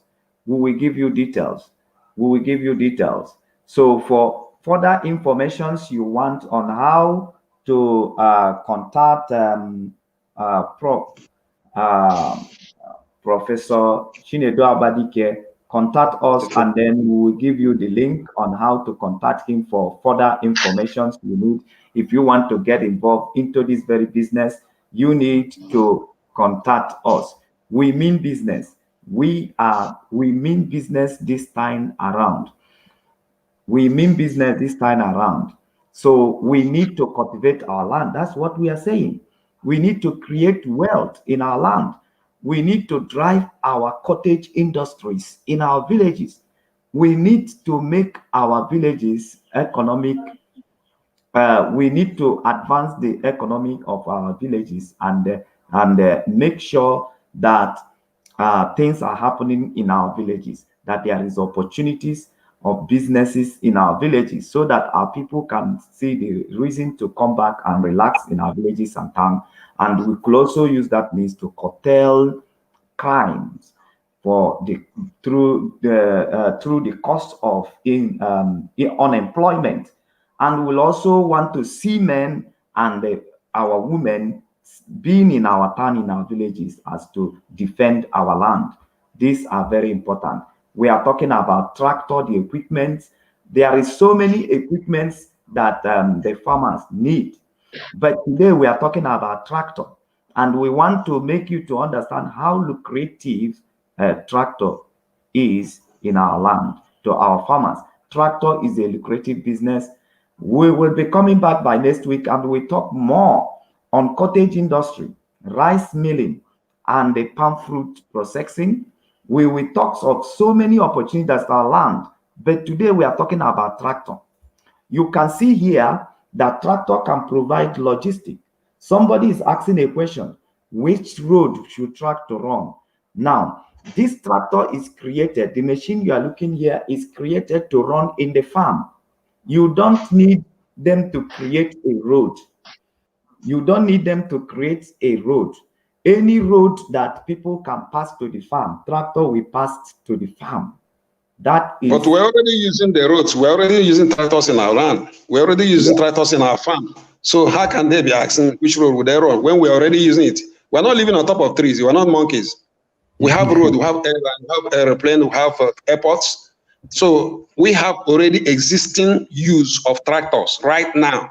If you want me to post it, I post them to you while on the farm. I will go to the farm tomorrow and start using the tractor myself, so that you understand that it's not a Photoshop. Yes. So we are just here to tell you how this thing is going to work. If an individual wanting to buy a tractor, you are in a position to buy a tractor, and you will give us the tractor to be able to be declaring your profit, you can go ahead and do so. Then you need to contact us so that we will be able to tell you the kind of tractor that is efficient, the kind of a tractor that is good for farming in our area. It's very important you contact us. If you wanted to join a group of people to buy a tractor, you are looking on where to invest into agriculture in our land, it is tractor. For now, we are introducing tractor for you because our farmers need tractors. The one they are getting from the government is not sufficient. It's not providing the exact service that is required. So therefore, we want to take the bull by the horn. We want to be the one involved. That profit that is being declared to the government, that some officials bezzle, that doesn't come back to the poor people. We want to secure that profit for you. We want to secure that profit for you, so that you can equally have an opportunity to invest into our farming and help us, because right now, as the government of Nigeria is running, they are not exercising interest in other sectors rather than from oil. And that is the reason why there is high rate of poverty in our villages and the less opportunities in our cities and towns. So we wanted to go back into cultivating our land, because the land belongs to the indigenous people. The farming land belongs to indigenous people. So if we also take off our eyes, like the eyes of Nigeria is off from other sectors, that other economic sectors that could generate profit to the country. If they take off their eyes, we are not taking off our eyes. We are not putting our eyes to oil. There is things we can do in our land that can equally give us more profit than the profit Nigeria is gaining in oil. And one of them is being involved in investing into agriculture. Shinedo Amadike has helped to develop a lot of things with his team. They have helped to develop a lot of things in agriculture in our place which are profitable. He's showing you a lot of plants, both medicinal plants and also the plants that we use for food. They are all there. We need to follow this magic. We need to invest into this magic and develop our villages. Now is about tractor. See, If you Mazi, are interested, as we talk about tractor, can you help us to put the number to contact us to regard to whosoever that wanted this investment, that are interested in this investment? Put the number out there. Put the yes, number. I'll be putting the number on the screen. But Professor, this is tomatoes. Huh? This is potato. Can I go ahead and explain Irish potato to them? The one you're Yeah, go ahead, Professor. Go ahead.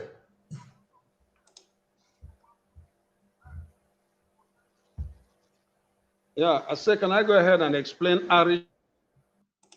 Professor, go ahead. Professor, go ahead. If you have this bag or rice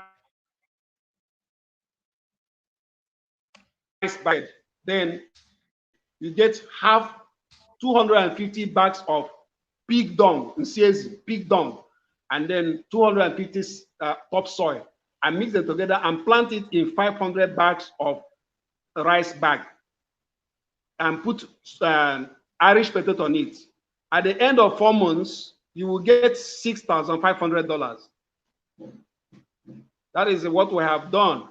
So we now find out, but the water you are going to be pouring it once every 2 days is going to be the human urine you have fermented for 4 days. Then use some clean water to dilute it in your own home, not in the farm. In your own compound, you can make $6,500 in 4 months with Irish potato only.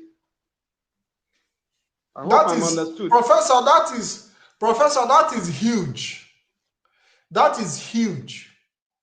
And you can actually. Yeah, you're going to use Professor, earthworm. Remember, earthworm, human urine, and pig. Now, Professor, can you still apply the same mechanism to sweet potato? The same mechanism you apply to Irish potato, can you apply it to sweet potato? Because, you know, we have our own sweet potato, the red type. Yes, the sweet potato, we planted it on ordinary farmland, not in a container, not in containers. Because we found out that when we plant Irish potato in container, they produce more than on our soil. So we did that experiment. We are experimenting every time, trying to get the best.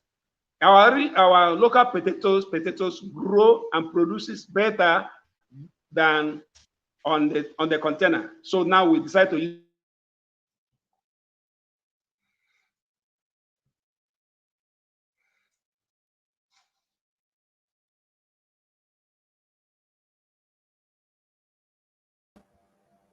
farmland, the best, so that when the investors come, experiment or guesswork, we would have arrived at the best, so that the investor goes directly the jobs we have already actualized. So Irish potato grows better here, according to our climate area, Kogi, and some part of Ebonyi State and part of Enugu State. But the other states down where there are heavier forests, rainforests, the Irish potato produces better inside containers. So, Mazi Solomon, do you have any question for Professor? Yes. But first of all, I just want to tell the Biafrans that this is the kind of program that we needed right now, because it's very, very important that if you have the interest of our people in heart, you must know that a hungry man is a defeated man. A hungry man is already somebody who has accepted defeat, and there is nothing you can do about it. So we must know that the hunger that is in the land today is that the result of some of us who are not investing into agriculture, and we need to address it. And that is the things we need to address. And that is why, if you are in this program, there is every need. Maz, I will call it negligence on our part. It is negligence on our part because, Professor, I believe that even the mechanism you have applied in the Irish potato can also be applied in growing even the onions that we like today. It can be applied in growing carrot. It can be applied in growing carrot. Yeah, and spring onion too. Spring onion. Those things, our weather is too harsh. We can put them in cement bags or rice bags and get them produced every 4 months. When there is too much rain, we put them under shade. All these experiments, you can see it on the things I've been doing. Mazi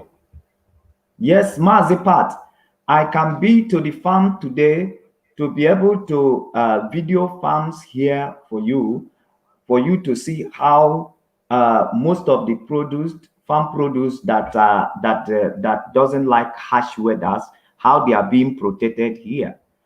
There is a kind of house that they build for those farms that doesn't need too much sun, and they produce it in the soil.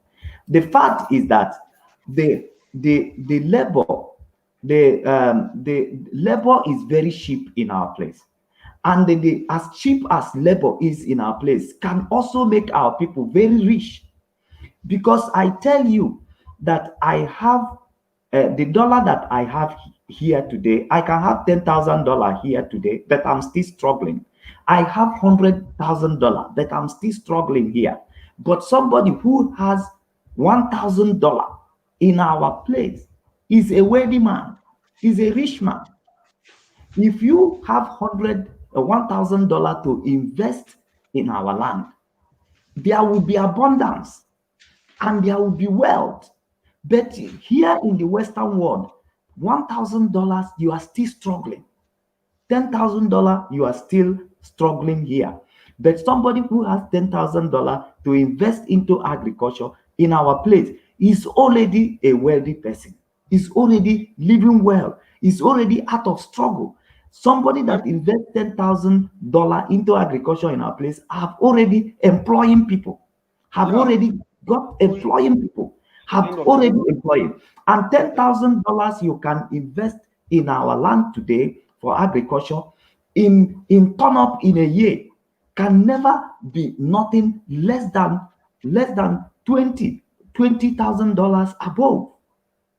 If well managed, if managed with experts, it will give you profit nothing less than, because I tell you, most of our Solomon, I want you to look Solomon, let's allow Professor, because you know that his network come and go. So now that he's steady, let's give him the opportunity to speak. Thank you, man. I want you to look at the pictures I've sent. You will find out that we have started culturing some of the crops our weather is too harsh for. If you look at them, some of them we grow them under shade, some of them we grow them under rain to reduce the volume of rain that falls. If you look at some of the videos I've sent you, those ones are not growing under normal weather, where we have a lot of bacteria, a lot of something attacking them. We grow them, we protect them, and they're in very large quantity. We're in very large commercial areas. Some of those ones we are done. Professor, is this guava? Is this guava? Guava. That's guava, yeah, that's guava.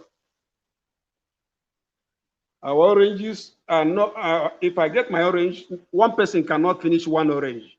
It takes two people to finish one orange. It's as big as Calabash.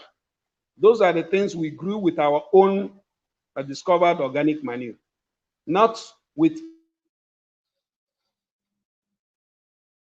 What we are doing here is to find the best weather so that when the investors come, they will not be going through the process of learning again. Now we try to grow some oranges inside buckets, inside containers, to be able to find out the best weather. These oranges are from South Africa. They're not our weather. When we have acclimatized them, then now we put them into our soil. When we have acclimatized them, then we now put them inside and test them on our soil. Sometimes we test, it is not yet time, we do it the second time, the whole thing is processes. But at the end of the process, we achieve results.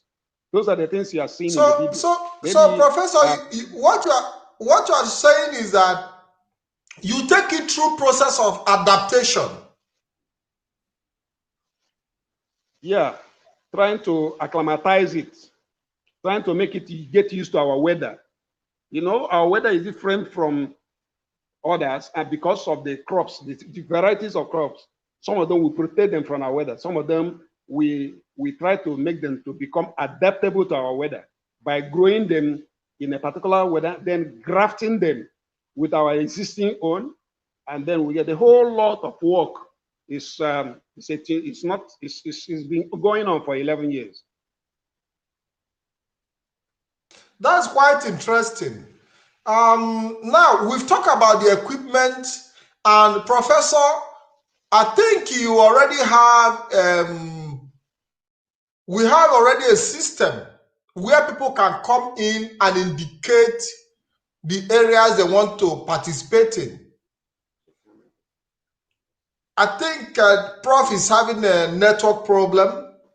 While we wait for him to reconnect back, I want to see, we've been talking about equipment. Prof, are you back? Yeah. I'm trying to change to another phone. I'm listening. Okay.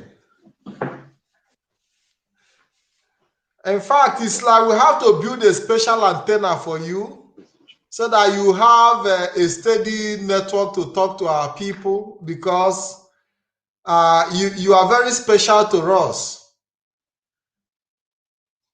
You know, so like I was saying, while we wait for Prof to be back, we are talking about getting equipment to work.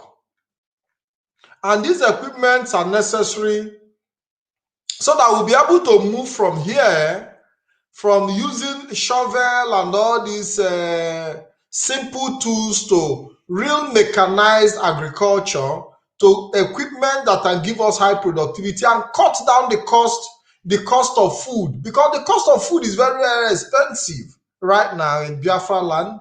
And for us to succeed as a people, we must make food available in such a way that if you want to eat burger, even with 200, 300 naira, because we are still in naira, with 200, 300 or even 100 or 50 naira, you can eat a hamburger like it is done in this part of the world.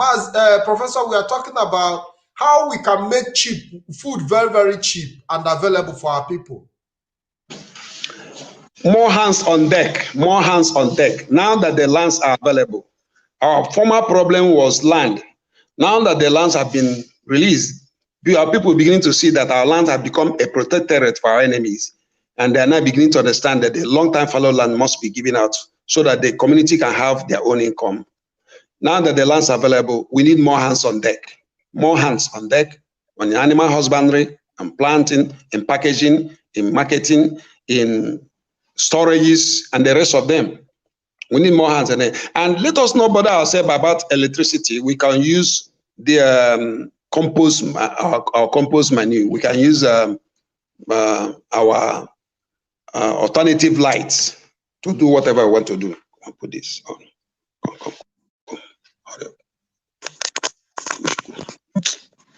This is policy. Yes. Yeah, so Professor is struggling with his device, struggling with lights, struggling with internet, struggling with everything. But even if we are taking only 1 point today, you'll be coming back to you'll be coming back, Professor. In fact, we want to make you a weekly lecturer on this platform if you will accept that offer weekly. Every week you come and talk to our people. Yeah, if you give me time enough, if I have enough time, I will be able to prepare. I'm using 3 phones now, 3 different phones to get to you. Okay, if this one Professor, we would also see how we can support you in that direction so that you'll be able to have sufficient gadget that can test the pass through this test of time and looking at what you are offering to us. You understand what I'm saying? We'll have to find a way to see how we can give you the assistance you need, because nobody is paying you for the services you are rendering. And all we have to do is to support you to be able to come forward, because now we need your knowledge, to be given to our people. Like I said earlier, in the past, people like you have kept secret of certain things to themselves because they've gone through the process, they studied, they invested. They are not ready to give it out, not even when you pay them. Somebody was telling me about a professor who had the opportunity. Yes, somebody told me a story. Somebody told me a story of a professor who had the opportunity of having access to donor agencies. And they were giving them, we are talking about in the 80s and in the 90s. And these donor agencies were giving money to these professors. In Nigeria, they were giving money to professors in China. They were giving money to other professors in developing countries. Now, while the Nigerian professors were busy using the money that was coming from donor agencies to buy brand new cars, build personal houses, the professors in China are busy using this donor agency fund to establish research institutions. They use it to invest in people. And today, China have grown.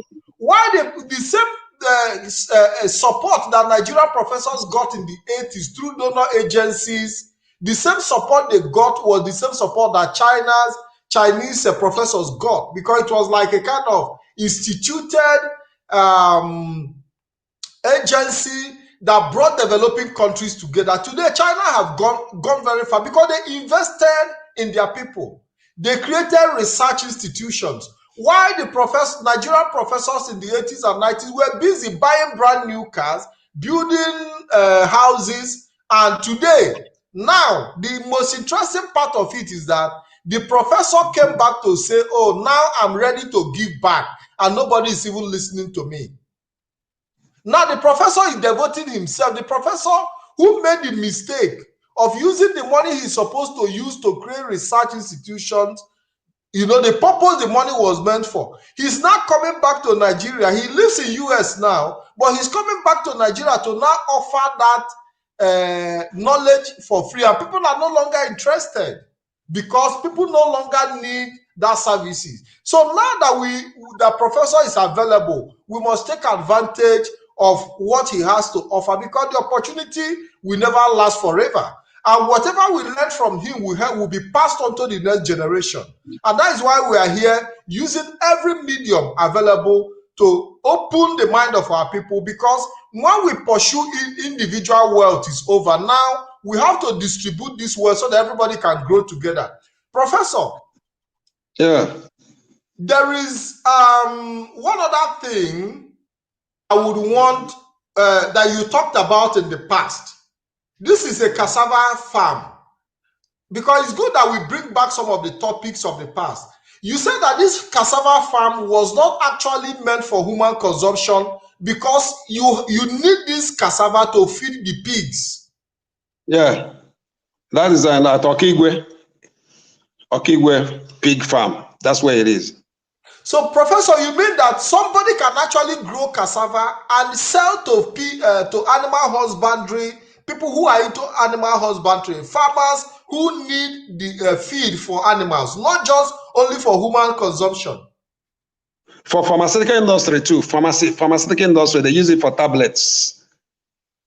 Cassava is also used for petroleum, product, the leaves, and also the stems are sold. We sell the stems too, and the tubers. We can use it for gari. and it's also for pharmaceutical industries, just like pawpaw. Pawpaw is also for pharmaceutical industries. We have a lot of businesses for that. We have just, we really have prepared papers, written down documents to enable us walk around about this, both medical, pharmaceutical, and also for pigs growing, and for both fish, the ones who have our fish, for our goats. I don't know if you see a goat farm there in my video, my goat farm. Yes, let me bring it forward, Professor. But before I go in, Professor, you mean that now there is a huge opportunity that is not yet even explored? Yeah, we have not harnessed them. Yeah, there are many. Farm is a very, very large industry. Very, very large industry. It's just like an octopus. It has so many branches, so many legs. Farming is a big industry. It can contain the whole nation. Everybody can be busy working. You can employ millions of youths in a farm because it's very large. It's not specific. Farm is large. Everything you are having on your body now is from the farm. Your shoe is from the farm. Your cloth is from the farm. Everything you have is from the farm. And our ability to harness this area of life will make our products very, very cheap, because when you make them available, it cuts down the cost of living. Down the cost. Yeah, for the competitive market, we will defeat them. The reason is that we're not spending so much to be able to produce. Our production capacity is very low. Somebody who brought $10,000, that's big money. That money, my man will be a multimillionaire in 1 year. Hey, that's big money. But yet we spend that money sending to our brothers and our sisters, our families, and they chop it and finish it. But if they have invested it on farm, it will be multiplying.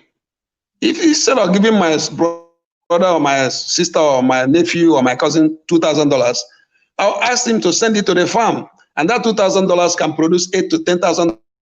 So why send $2,000 to him? So there are opportunities. There are unknown, uncountable opportunities in farming industries. And when you talk about farming, you also talk about animal husbandry.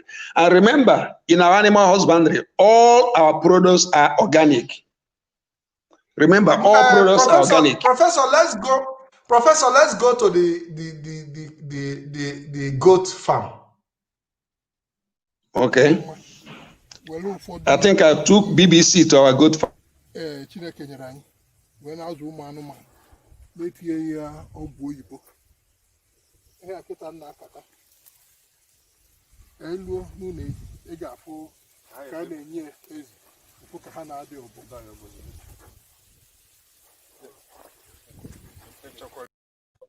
Professor, while the video was playing, you were talking and nobody was hearing you. So allow the video to play, because this there is this somebody was talking about the leaf that you can use to feed the animals. Yes. Okay. All right. So it's very, very important we take that message. So you bring the analysis before we now go for people to see the goat farm. Well, for the here, Chineke, when I was woman, let you book. Here, get on that. Hello, Nune, Egafo, Kanye, Pukahana, the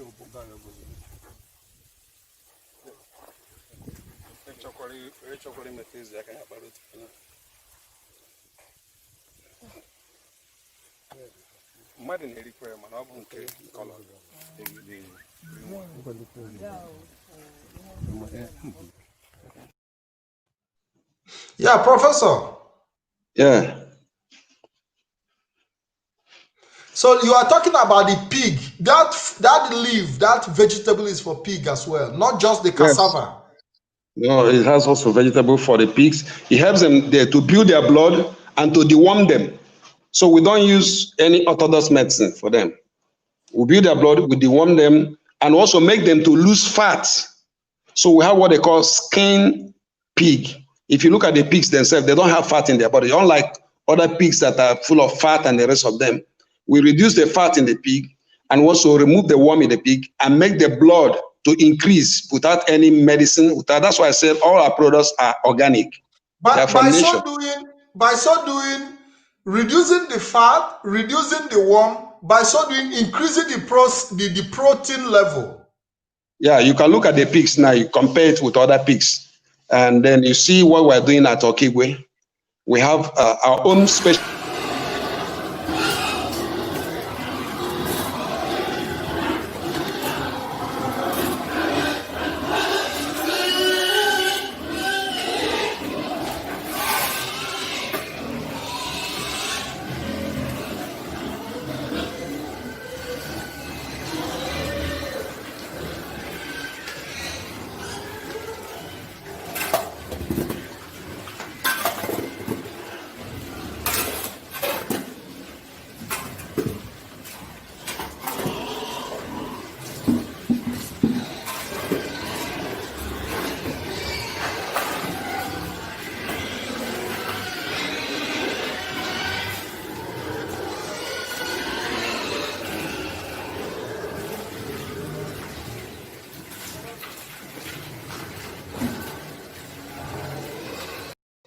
Yeah, Professor, they look a bit smallish, but from what you've said, they are not full of fat.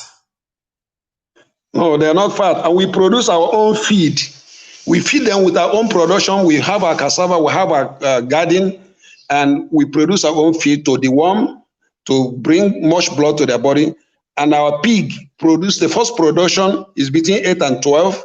The second production, that is birth rate, is between 15 and 18. The last Are you is talking 24. about months? No, the number of piglets a pig can produce.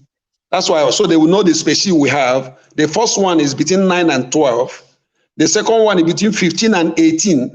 And the last is 24. At once it gets to 24, we now have to kill the mother, because it cannot go above 24. They can be used for meat. It can be used for meat. Then okay. Yeah. Yeah. So now we want to shift to the goat farm. Okay.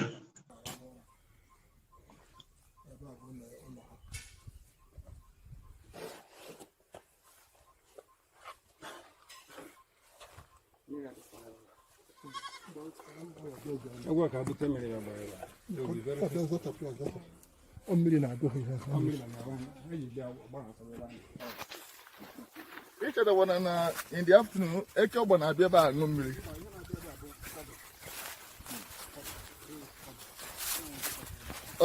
especially the can one at us from wine.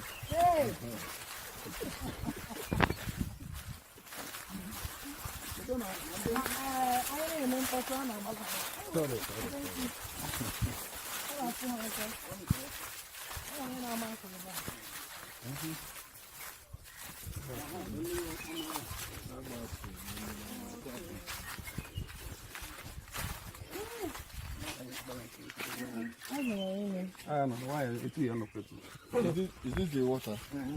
And you drink it as it is? It's not good though. No, I don't think this is good. Still. Teach me English. Teach me English. You hear me English? Huh?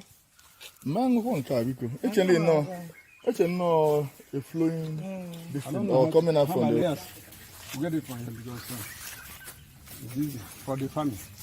You know, bamboo doesn't die. Oh man, here's how it's good to survive. You got the white plantain, wide one. Because it is so wide, very wide. But does it produce? Oh, banana, yeah, banana. What they produce will take a very long time. Oh, wide, very wide. Okay, I can see. No. Yeah, the leaves of banana are slimmer than. Yeah. Leave this one. You have to parboil it. If you open, You see the seed. thing, then the inside. We have to parboil it. Right. So, Professor, Yeah. welcome back to the program. Yeah, we took the BBC Igbo to our farmland we are developing at that moment at Okigwe. Now, we have natural water there, which I had to drink to them because they are afraid. I had to drink it to tell them that this water, they are natural. They are coming out from the stone. We don't need to, we pump the water to the land. We don't need irrigation. We don't need anything. We are farming all year round there now as I'm talking to you. That's why I say some places, whether there is rain or not, we can farm all year round. So those places we are clearing, you can hear the dormer cutting down the trees. And some of those places, the BIAFRA land has never farmed there for the past 40 years. And that's the bush we allow to become a threat to us. Now we are cutting down those trees, we are farming there, and the community now, the youths are being employed, the communities are getting 25% of what we're producing there. So it's no longer a useless venture, and the youths are no longer running around going out for greener pasture. We have developed that area now, and the people are happy. The investor is taking 75%, the community is taking 25%, and that's enough for them. And the communities are being trained to continue when we leave. So, you mean that even when you lease a land from a community, you can also give back the community in terms of human capital development? Yeah, they are being deployed, they are being employed. Because the community now are, we train the community to become our security. So the community now, we employ them for security, for guard, because we just come and go. We come and go. We come and go. We don't build houses to settle. So automatically, the community participate as well in this process of directly and indirectly. Yeah, we also train them freely so that they can also have the same replica of what we have. And we go to their own sites within the community and supervise and then buy from them, because they don't have market, they don't have the exposure we have. So we buy from them because we train them and they use the same material as we used. So the community have a kind of network that they can earn from our own product. They can also own their own, and they can also expand. And they have market which is dependent on us. So we are living symbiotic life with them. So we become part and parcel of the community. That is why I said, when I explain to Igwe or anybody, they will easily give us land, what we are doing. That's beautiful. That's beautiful. Professor, I think that we have done a very great job today. And I believe that, for those who have followed us, have been able to drive some sense of understanding. They have also, I believe they have derived a pleasure. Let me see on the comment section, people are shouting, wow, wow, like ambulance. Because it's amazing. A lot of people do not even know that there are opportunities like this in our land.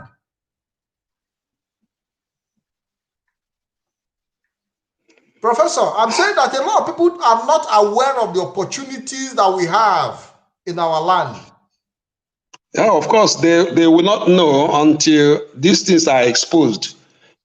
We've gone to many places. We've been on this for 10 years, and I'm telling you now, some of them now, we interviewed and asked them whether they would like to go abroad. They will tell you, they will not like it because already they're earning the money they wouldn't have earned abroad to become a taxpayer, to become a mortgage, somebody who live by mortgage, indirect slavery.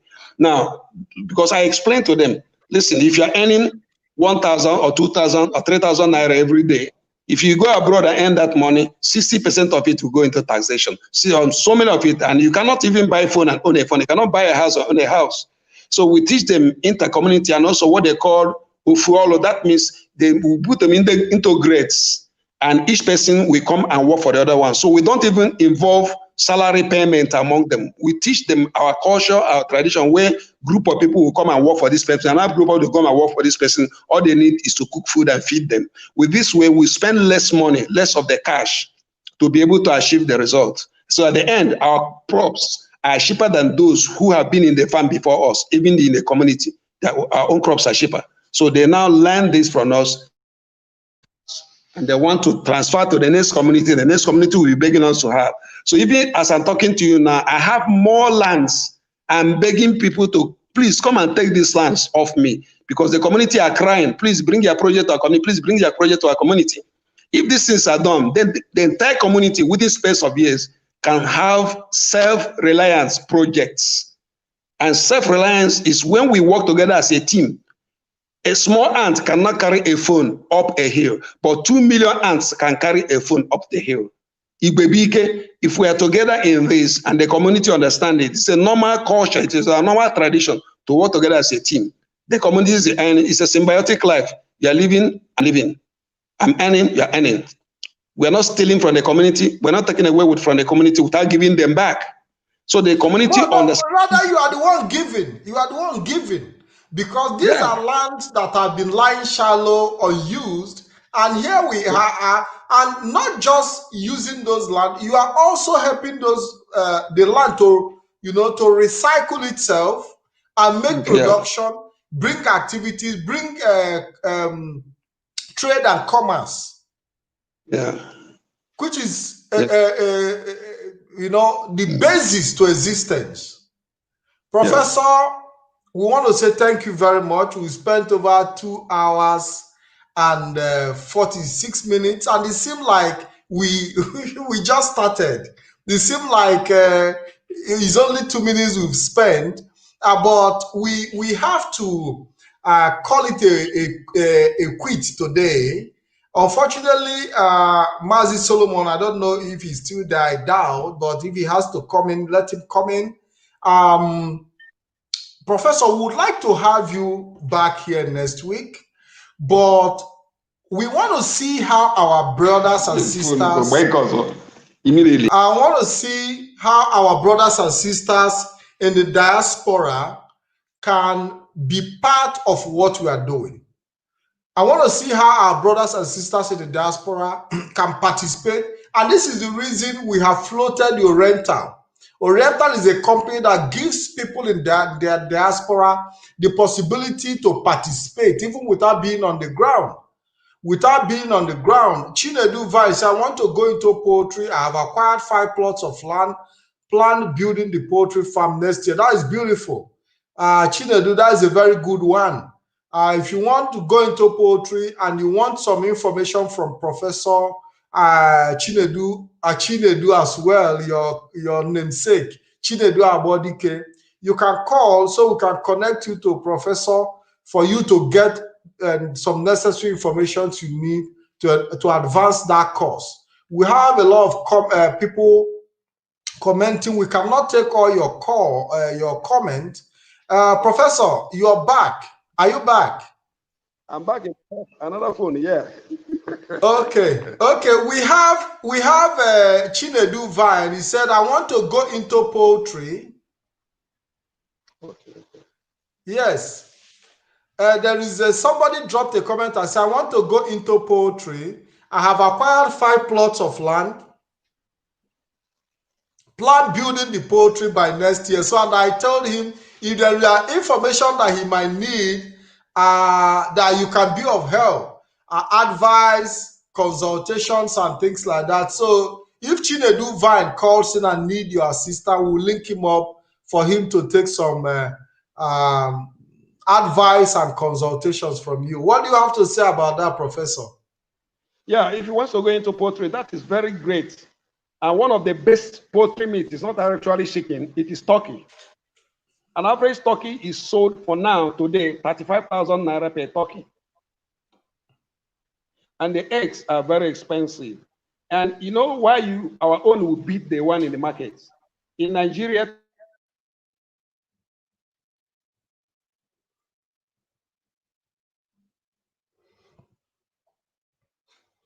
I think Professor is having network issues as well. Professor is having network issues. So somebody said, Chinedu, we are not going to contact you. You have the number on the screen, so you can call after the program. I need a good breed of goat. How can I get them? I want up to 300 female goats.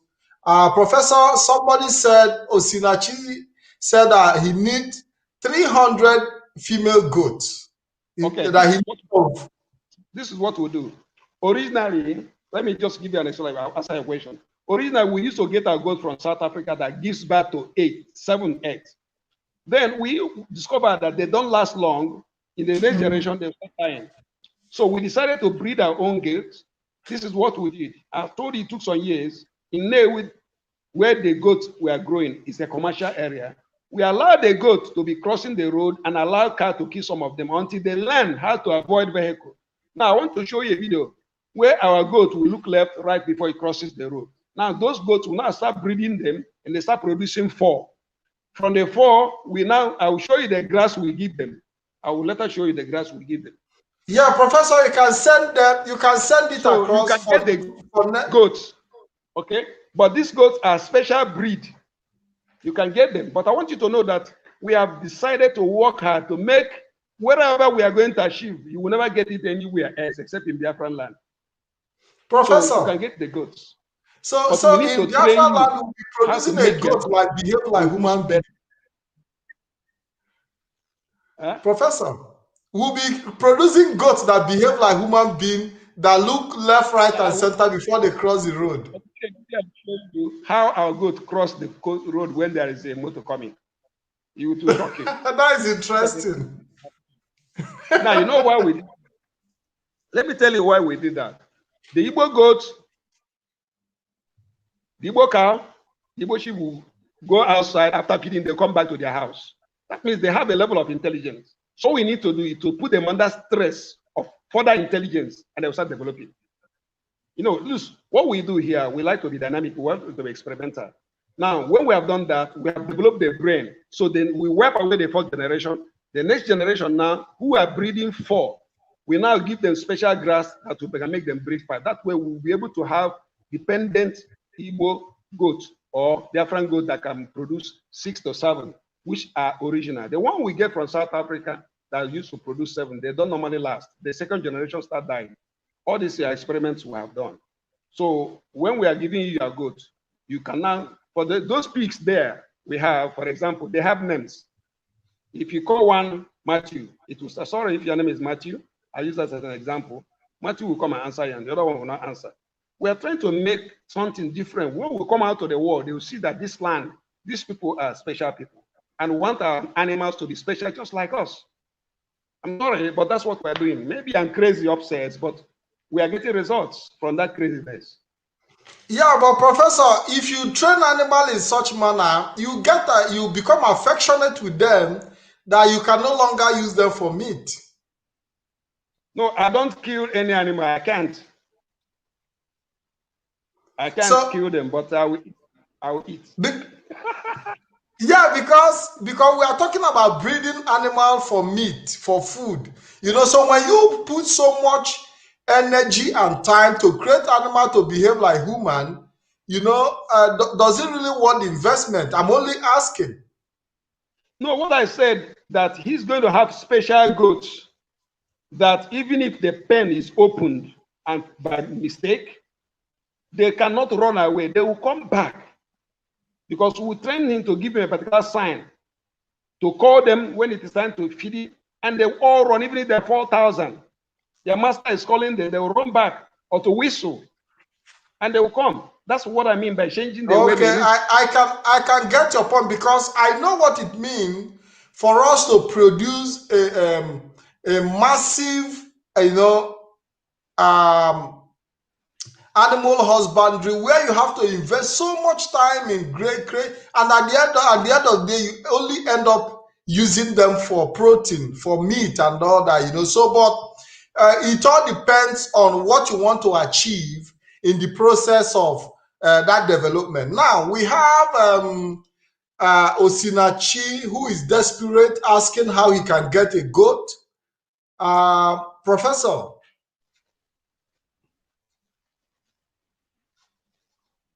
I think the prof is having his difficulties as usual. Professor Osinachi is asking, how can I get the goat? He wants to be rich. He wants to find a way.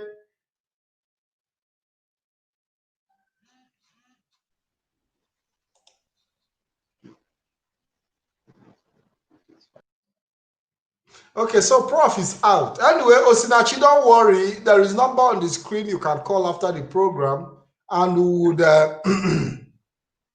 we can connect you to the Prof. Yeah, Professor Osinachi is asking how he can get the goat because he desperately need 300 female goats to start up a goat farm.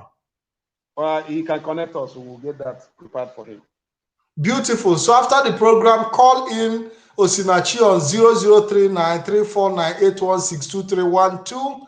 You can drop your message on the comment section. We can help you reach Professor Chinedu Abodike, who is always available, who have dedicated his life to solving the problem of agriculture in Biafra land.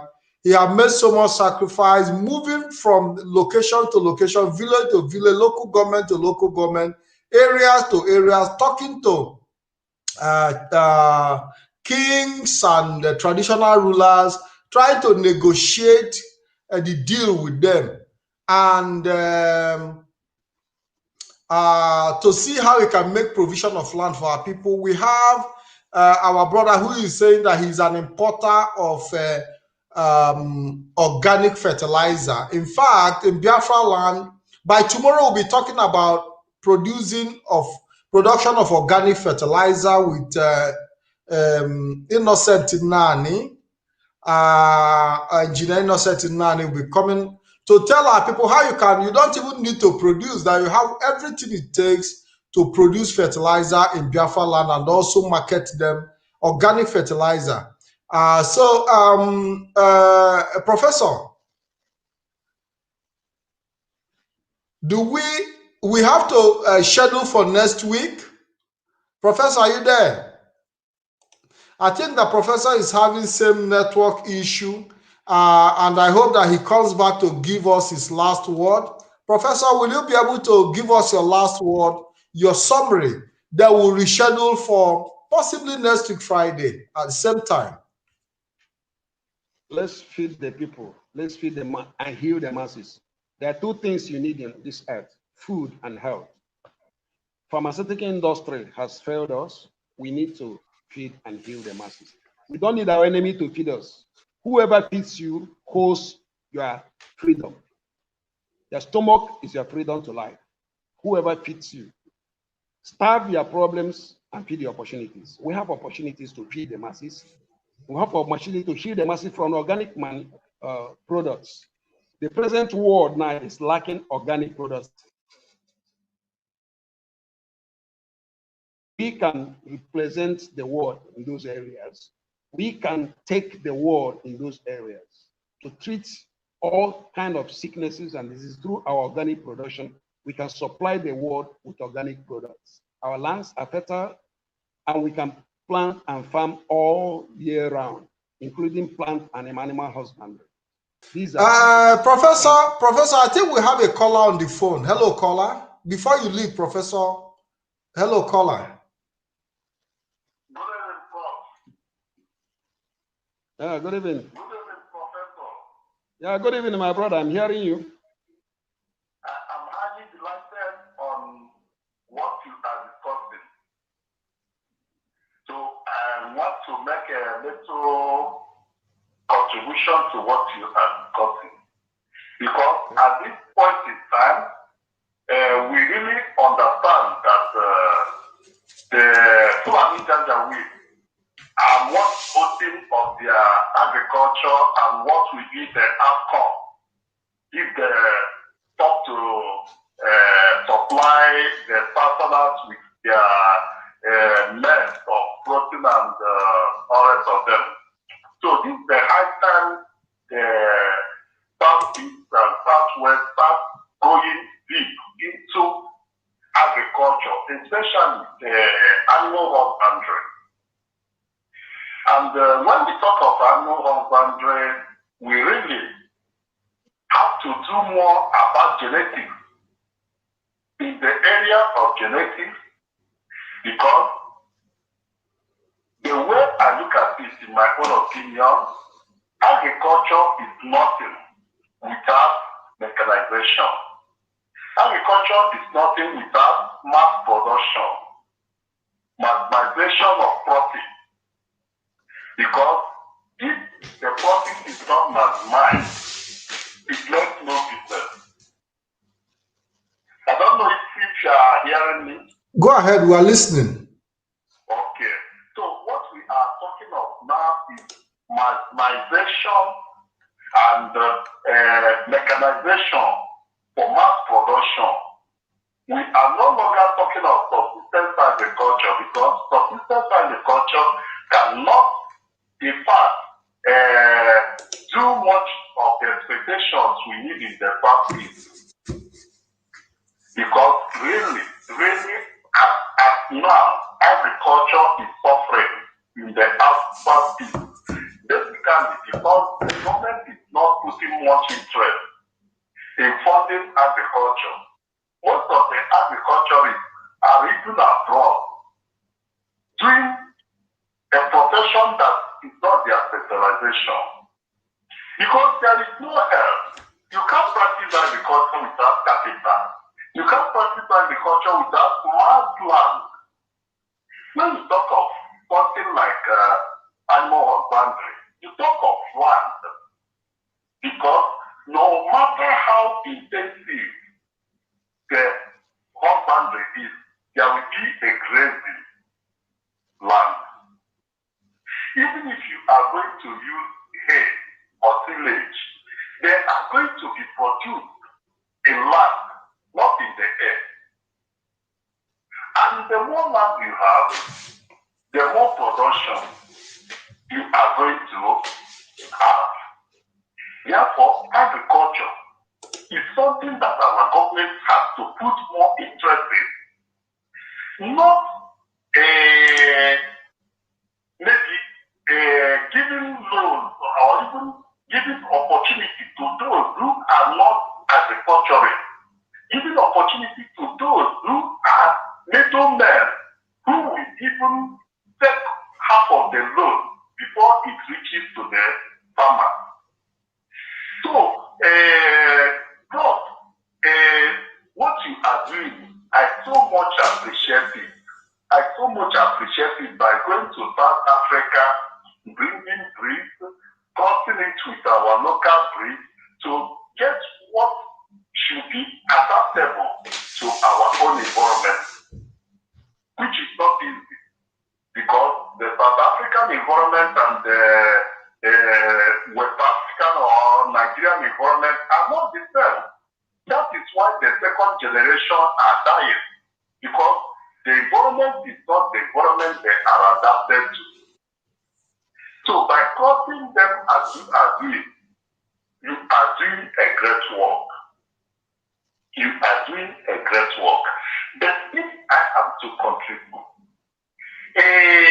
when we talk of animal husbandry, we specifically look on either the quantity of meat, quantity and quality of meat production, or the dairy side of it, which is milk production.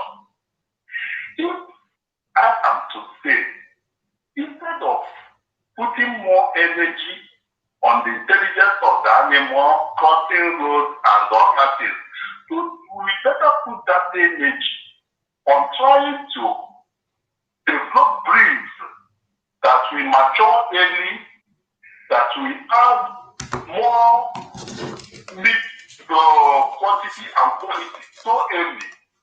Like here in Europe, they have cattle that mature within 6 months. And the weight of the cattle in 6 months will be 2 or 3 times the weight of the cattle which the Fulanis are rearing in 3 years. I don't know whether. Yes, you are making a very good point. You are making when Prof talked about creating intelligence in animal, he's talking about giving them that ability to survive. You know, giving them that ability to identify danger.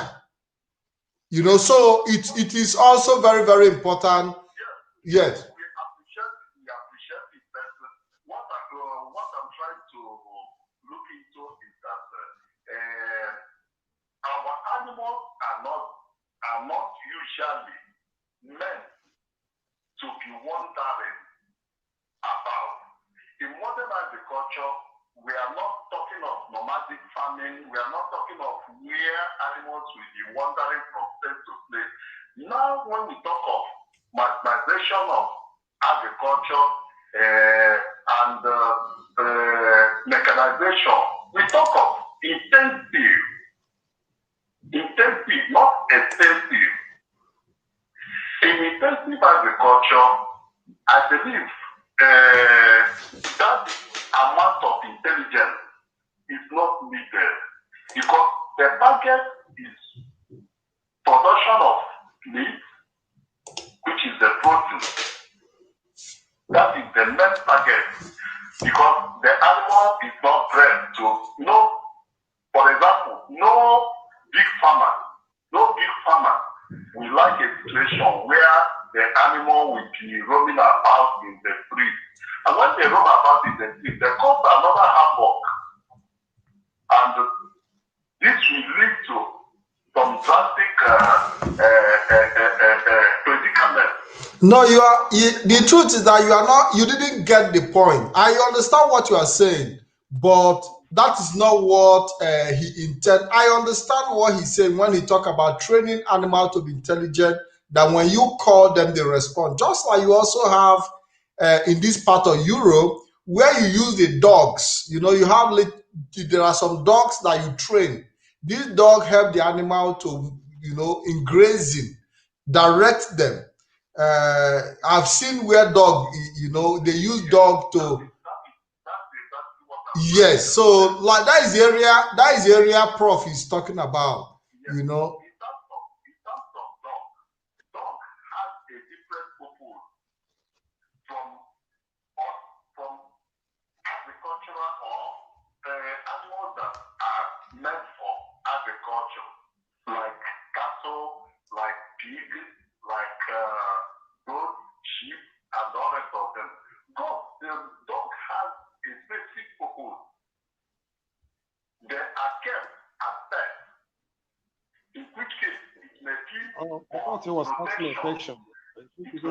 Yeah, Prof, I'm giving him the opportunity to round up so that, because we're already closing the program. In conclusion, I really appreciate what Prof is doing, and I would also like to have the phone number of Prof so that whenever I come home, I would like to have contact with him because the research he is doing is highly appreciated. Thank you very much. Thank you for calling. Thank you for calling in.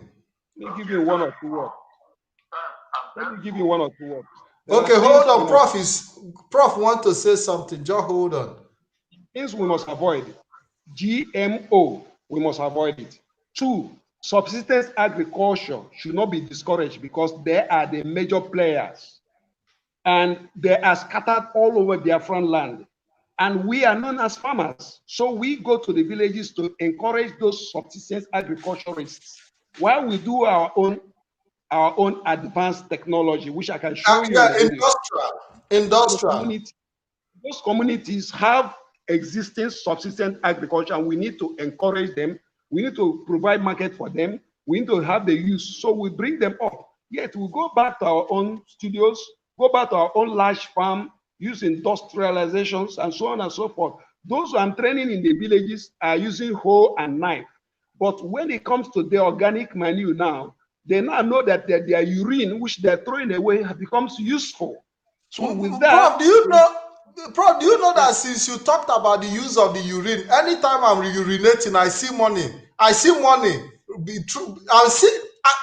From the day you talk about urine being an asset, if I'm urinating, I become conscious.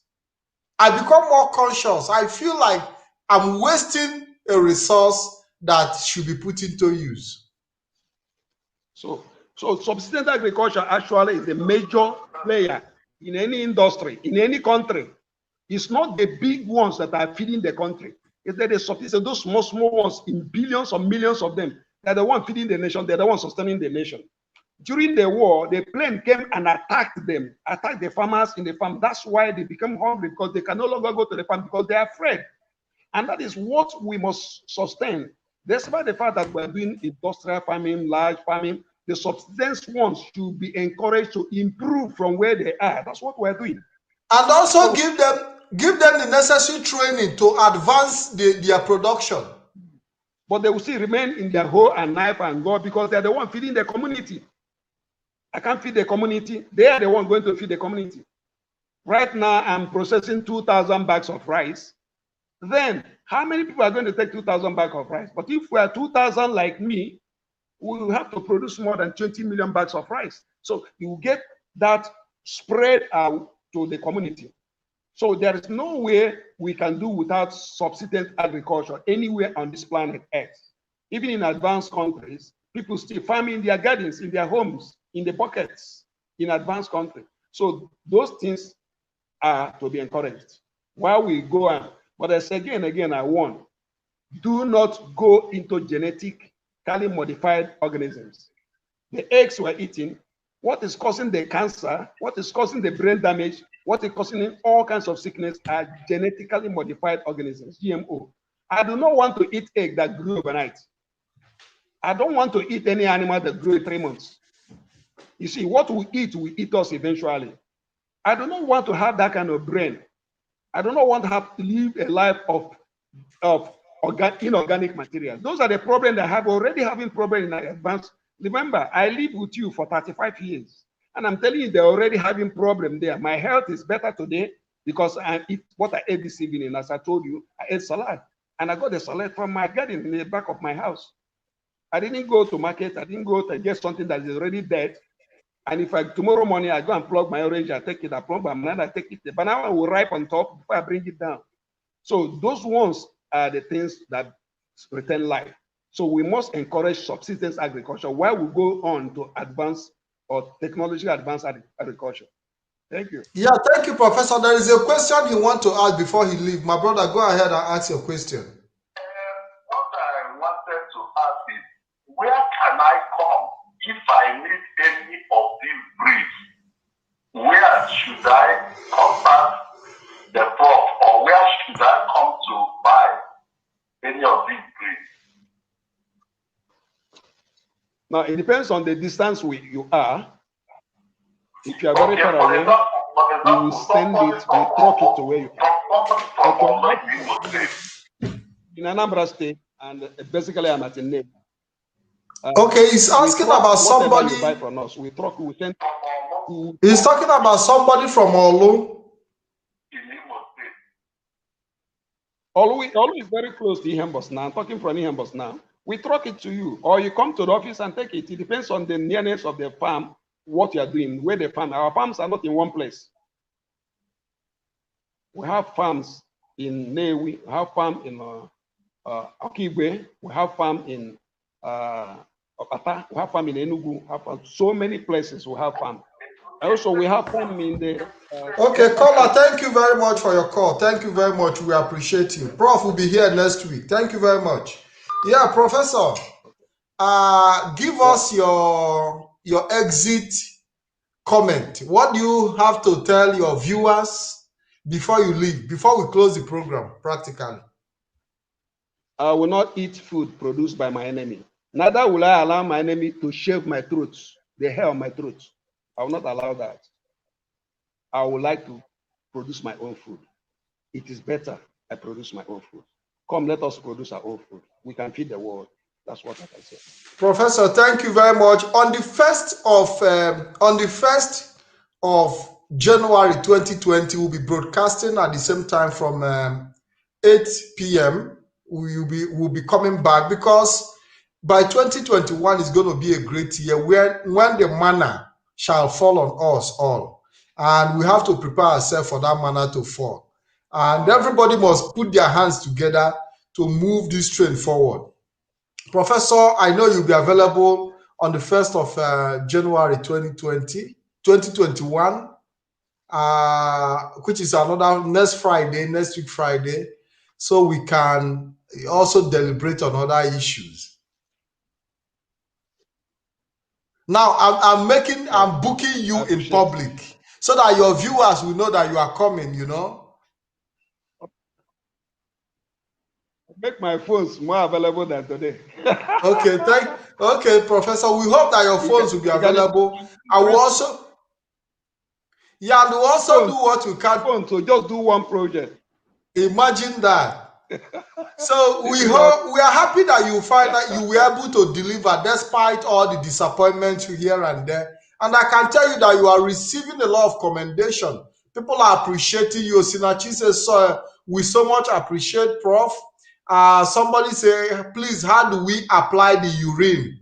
You know, so we'll be talking about how to apply the urine. I think you've said it before, but we can still repeat that again. We continue to remind our people, not everybody is following us,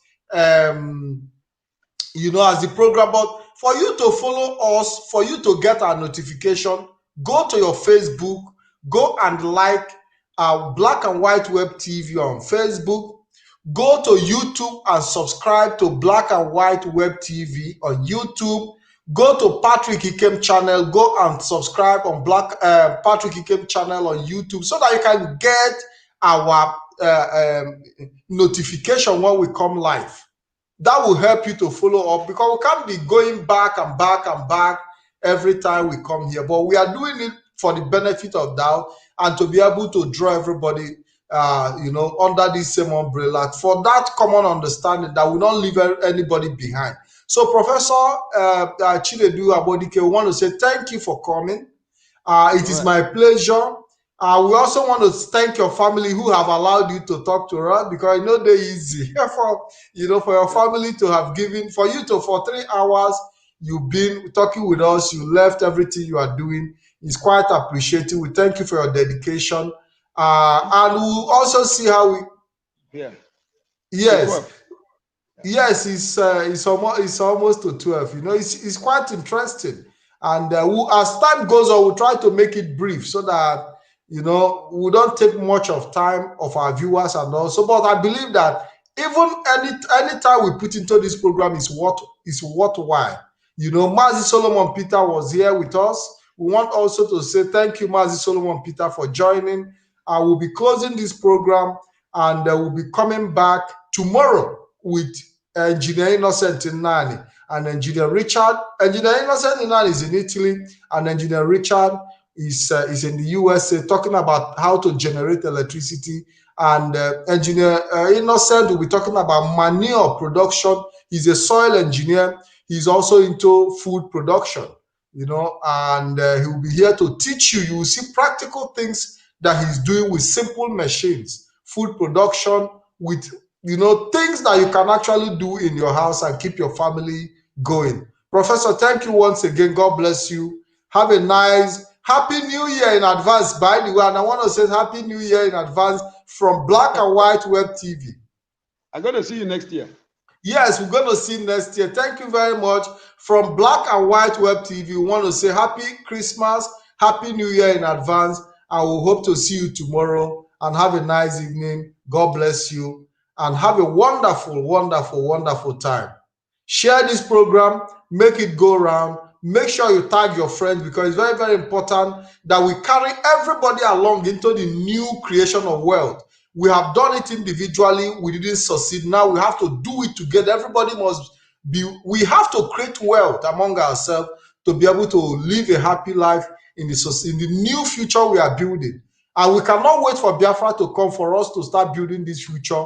We must start the building of the future today, so that when Biafra comes, it will be easier for us to advance the cause. If we wait for Biafra to come before we start building the future, we might not be able to get it right, because if we can't get it right today, it will be difficult to get it right even when Biafra comes. So we must start building the foundation of getting it right now, so that when Biafra comes, we'll be able to have, you know, the possibility of advancing our cause. I want to say thank you. It's been wonderful. For those of you who made comments, if I didn't read your comment, don't be offended. For those of you who called in, I want to say thank you. It's my pleasure having you. And once again, my name is Ikem Patrick DK. I'm signing off here. Have a wonderful evening.